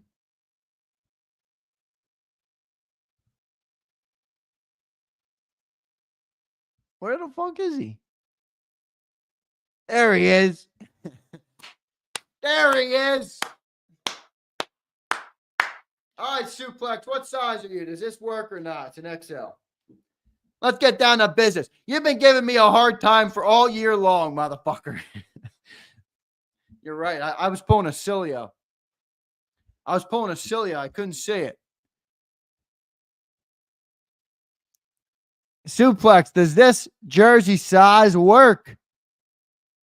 I got you, brother. I see you now. Zander, put your damn glasses on. You're right. I do need to put my glasses on. Let me see.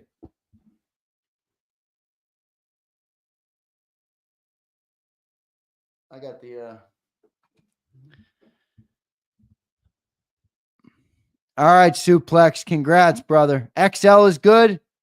Done. How can I contact you? How can I contact you? How can I contact you? I'm pretty happy with this winner. Suplex is great. He's been around a long time. He gives me a lot of shit, but he's a good guy. At least I think he's a good guy.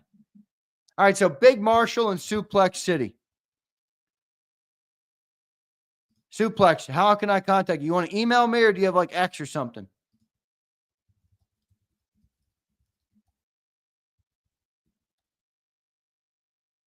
All right, you'll Twitter me. Cool. I'll look for it. Wild Bear, thanks for becoming a member, brother. Hope to see you back in here more. I like the name. It's a recognizable name, so I'll know if you're back. All right, thanks for becoming a member. Joe says, I ain't beginning to think this is rigged. Oh, Joe Whip. Twitter, got it. DM me. DM me.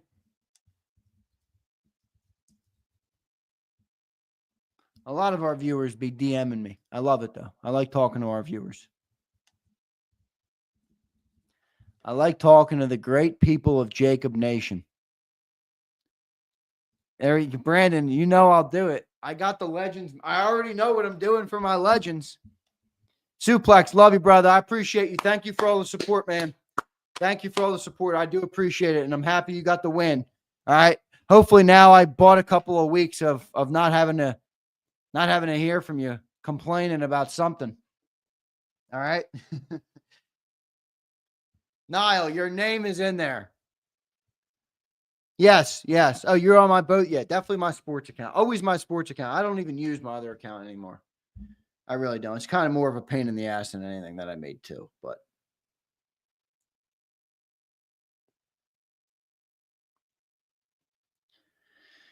it's kind of a pain in the ass that I have multiple.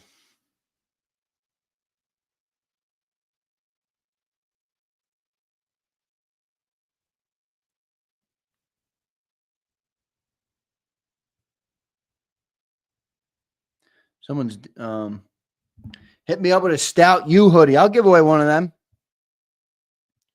I'll give away one of them. I'm definitely giving away more JAKIB merch. All right. We did 2 winners last week. Akbar. I chose Akbar because we couldn't get a damn winner.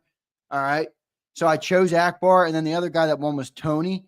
And Tony got the Bleed Green hoodie and the JAKIB Nation t-shirt. 2 great picks. And Akbar picked he picked Akbar. See, this is what I love about Akbar. All right. This is cool. You want me to share with you a story? This is the kind of guy Akbar is. All right. So Akbar is who I chose as the winner. So I was DMing him. I'm like, hey, what do you want? I'll order for you now. He goes on the website. And he orders a shirt.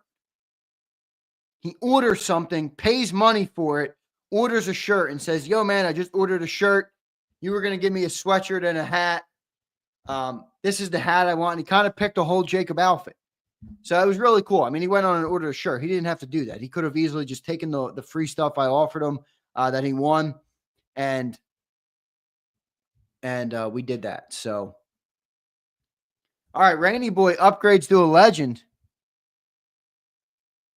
Rainy Boy upgrades to a legend. All right, Rainy Boy. It's up to you, Rainy Boy. Ready?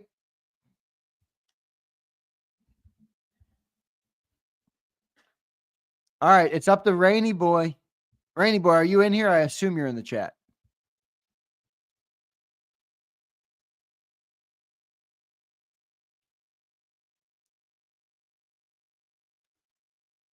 All right, where's Rainy Boy? I want to see Rainy Boy in the chat because I got to ask him.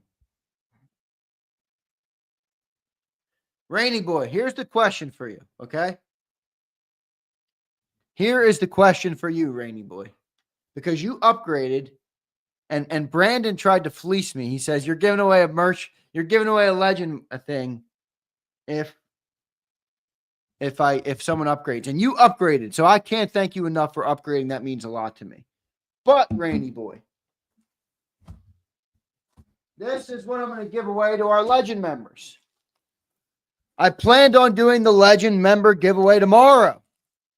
I didn't alert the people. I didn't tell anybody. Their people might not be here anymore. They might have left. I didn't tell them I was doing it. Should I do it today or should I do it tomorrow? I was going to do it tomorrow. 83 Rainy Boy. It's up to you. All right. If you want me to do a giveaway right now for a legend member, I will do it.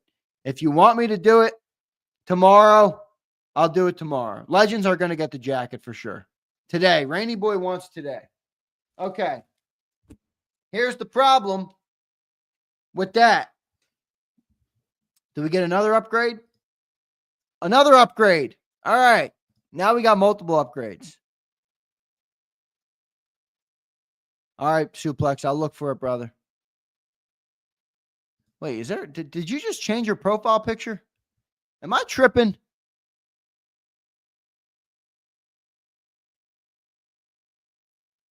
Wait a second. Wait.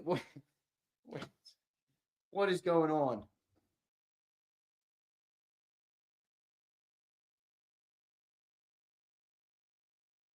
All right, I want you all to look really closely at something. Legends, I'll get to you in a second. Suplex City. No, it's not a changed PFP. It's a name different too. Suplex City this is not the winner. This is not the winner. You have 2 accounts or 2 members?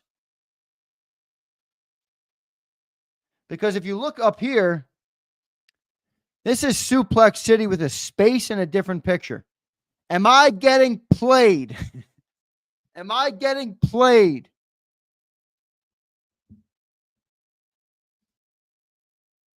Okay, you were gifted one and have one. You got 2 accounts? Where's the other account? All right, I'm just gonna make you.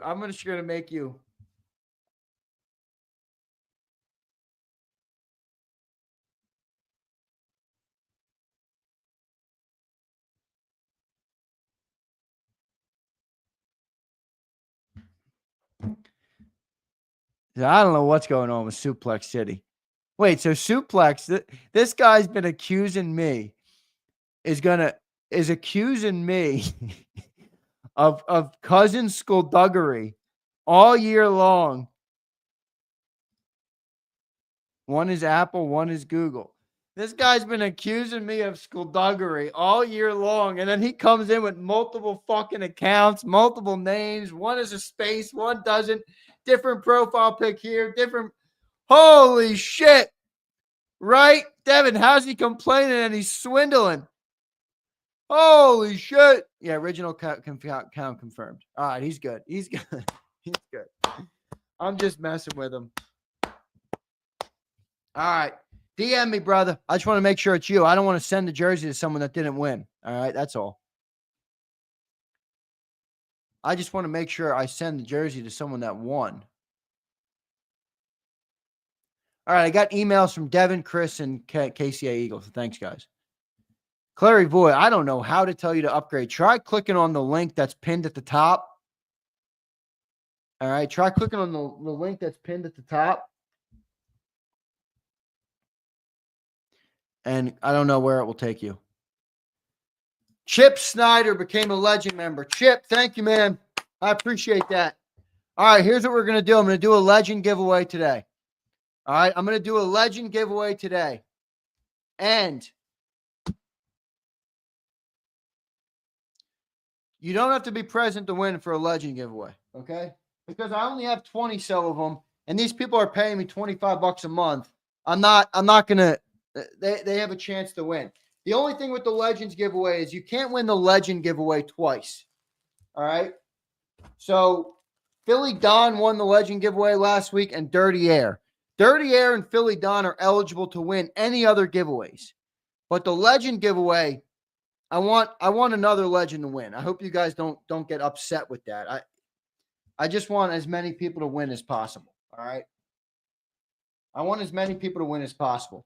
Today, I'm going to do the Legends giveaway for 26.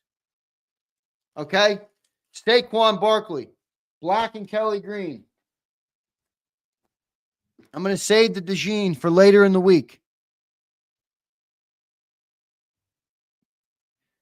Let me link the member to upgrade, all right? I'm not pulling it until you guys get it figured out. Here's the link, okay? You should be able to click the link and upgrade. You should be able to click the link and upgrade. We still have 400 people watching, which is crazy. Yeah, Ricky, Google and Apple hate each other, and it makes it hard. It's such a pain in the ass, man. It's such a pain in the ass. It's ridiculous.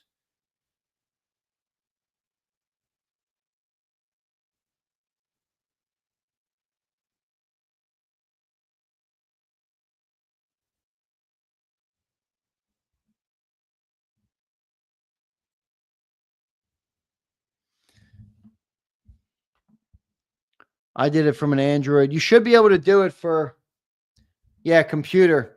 Glisson says he had to upgrade from computer. John's a legend member. John, thanks for being a legend.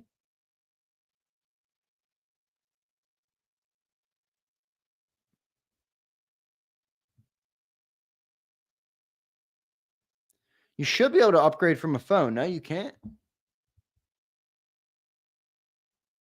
Yeah, it's ridiculous. Yeah, Matt, you get a tax and I get a tax. So anytime you buy a super chat through an iPhone, they take 30% off the top, and then I split the rest with YouTube. It's so bullshit. 83 Rainy Boy says he did his upgrade from Android, and same with Chip. See, Apple's really costing me money, man. They really cost me money. That sucks. All these people with iPhones can't upgrade, and then let alone if you do upgrade from an iPhone, they're taking 30% of it. It's like, fuck.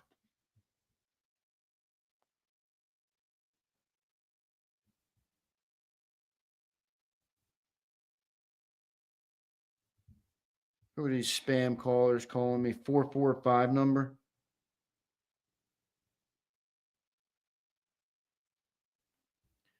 You got to be kidding me. Celia just texted me he might not have power for the show. Got to be fucking kidding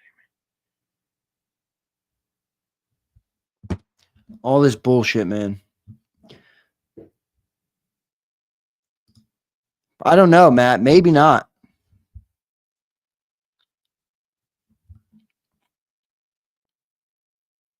No, he lives in California. It's run like a shithole. Seriously, it's run like a shithole. Wait, Jay Ronimu, did you win the legend giveaway or how many legend giveaways did I do last week?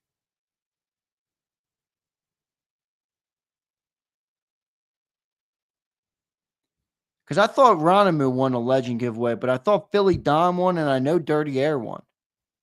Did I do 3? I might have done 3. Ronimu, by the way, did you get your jersey? Did you DM me? You might have DM'd me. I'm losing track because there's so many people. All right, Suplex, I got you. I got him. Suplex City's in the game. I'm trying to give you guys some time here because people said they wanted to upgrade to have a chance to win the Kelly Green or the black and Kelly Green. I got your DM, brother. That is you, right? I followed you. Follow me over there. You got it. Got you, Suplex. Thanks, brother. Appreciate your support. Zander, you see Brandon comment. I did not. Let me find it. Yeah, I'd love to, Brandon. I do that on the post-game show, but maybe we'll do that today if I don't have Celia. I would do that today if I don't have Celia.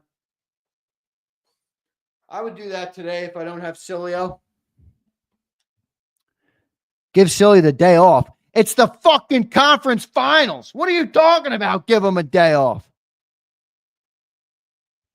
Give them a day off. What is this? What is this?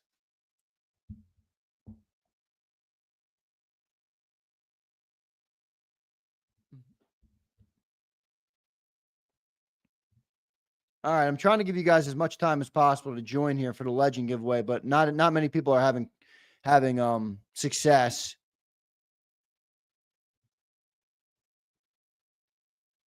William Stark upgraded to a legend member. William, thank you. Thank you, William. I appreciate that very much. Hey, I don't know what to tell you. I don't know why it doesn't make it easier.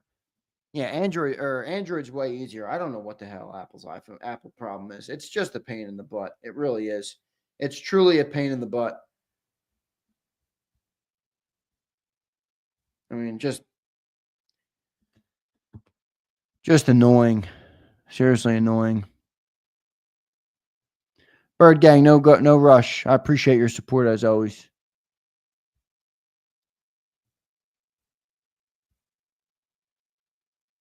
Us fans could use the day to be positive. Not happening. Not happening. A says he's on his PC and he couldn't.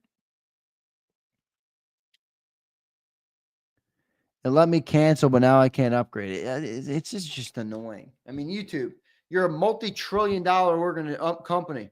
You can't figure out how to help people become legends. Clary Voy upgrades to a legend. Clary Voy, thank you. Thank you for upgrading to a legend. Here's the link again if you want. All right. Look at Suplex. Now he's all nice. Yeah, Suplex, man. You got to be kidding, man. Oh, right. That's right, Jay Ronmu. I saw your pick. I saw your pick. I saw your pick. Yeah, Ronmu got the Cooper DeJean jersey. See that? It's a little bit. Cool. I don't know why, Clary Voy.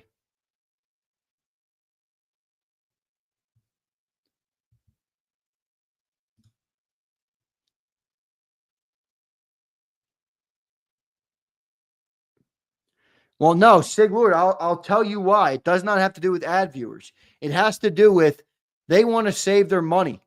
All right, because every time someone upgrades or like you're using X, for example. So I pay for the X premium. It's like $17 a month or whatever. If I do that from my iPhone takes 30% of it. So X is left with less money. If you do it from a computer on a browser, they keep that 30%. That's why for anybody that uses YouTube Premium, I'm a YouTube Premium user, okay? It's $13.99 if you sign up from your computer. It's $18.99 if you sign up from your phone. Everybody is trying to get around Apple's 30% tax on the internet. Brandon says, let's do it tomorrow. Rainy Boy wanted to do it today. Chip Snyder's a new member. Rainy Boy's a new member. William Stark and Clary Voy. These are 4 new legends.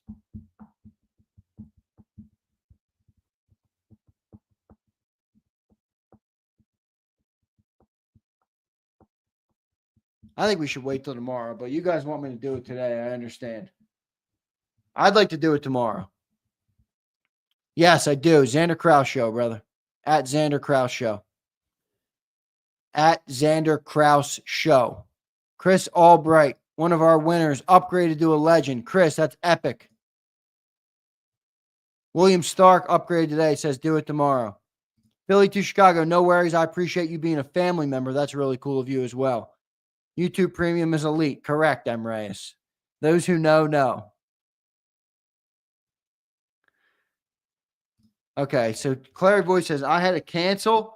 Copy the link in the bio to the browser, and then I could do it. Yeah, it's just ridiculous. All right, I think I'm going to do tomorrow. All right, are you guys cool with that? Akbar, I don't know if you were in here earlier, but I told everybody how much I appreciated you going out and ordering that shirt on top of what I was sending you. That was pretty cool of you, bro. I appreciate that. It's great having you in here, and you know I love you being a part of JAKIB Nation, man. Love talking to you in the post game too. Flexing and stepping, I got to upgrade. Flex, no worries, brother. You know I love you. I appreciate you. No worries. You guys don't have to explain to me, man. It's all good. I get it, and that's why I'm just appreciative of the support. All right, tomorrow, Zander time is set for tomorrow. Okay, legend member giveaway tomorrow, and we're gonna do another jersey tomorrow. Okay, and we're gonna do another jersey tomorrow. That's it for the giveaways today. We had 2 winners. Suplex City, congrats. XL, Saquon, Kelly Green,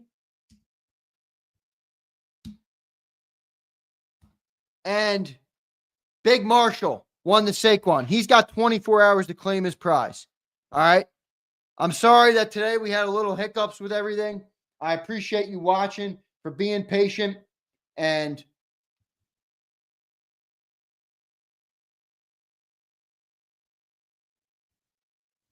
Chuck, I just got your DM. If you're still in here, Chuck, thank you. I see that. I'll keep you posted on Cilio, all right? It's a possibility that Cilio can't go live today.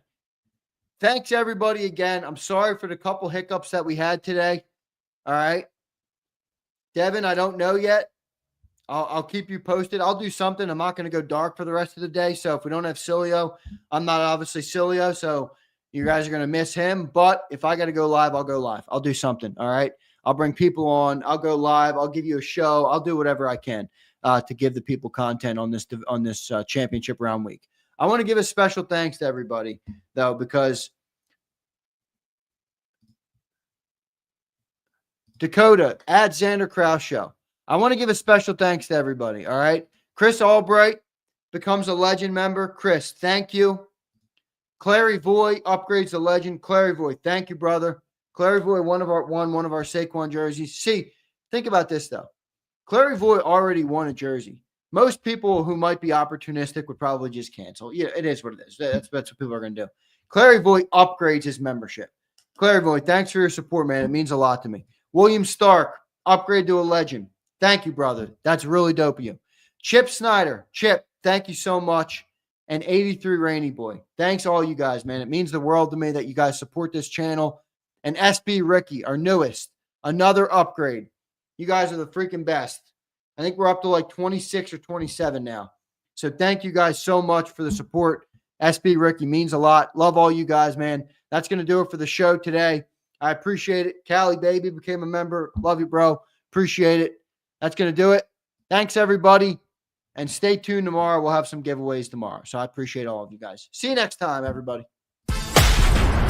You've been listening to Birds 365, the destination for the passionate Eagles football fan who bleeds green. If it's Eagles football, we're talking about it. Debate inside the locker room and guests that are some of the greatest football minds from around the region. We hope you enjoyed the show. We know we had a blast. Make sure to like, comment, and subscribe, and we'll be back soon. But in the meantime, hook up with us on social media at JAKIB Sports. See you next time on Birds 365.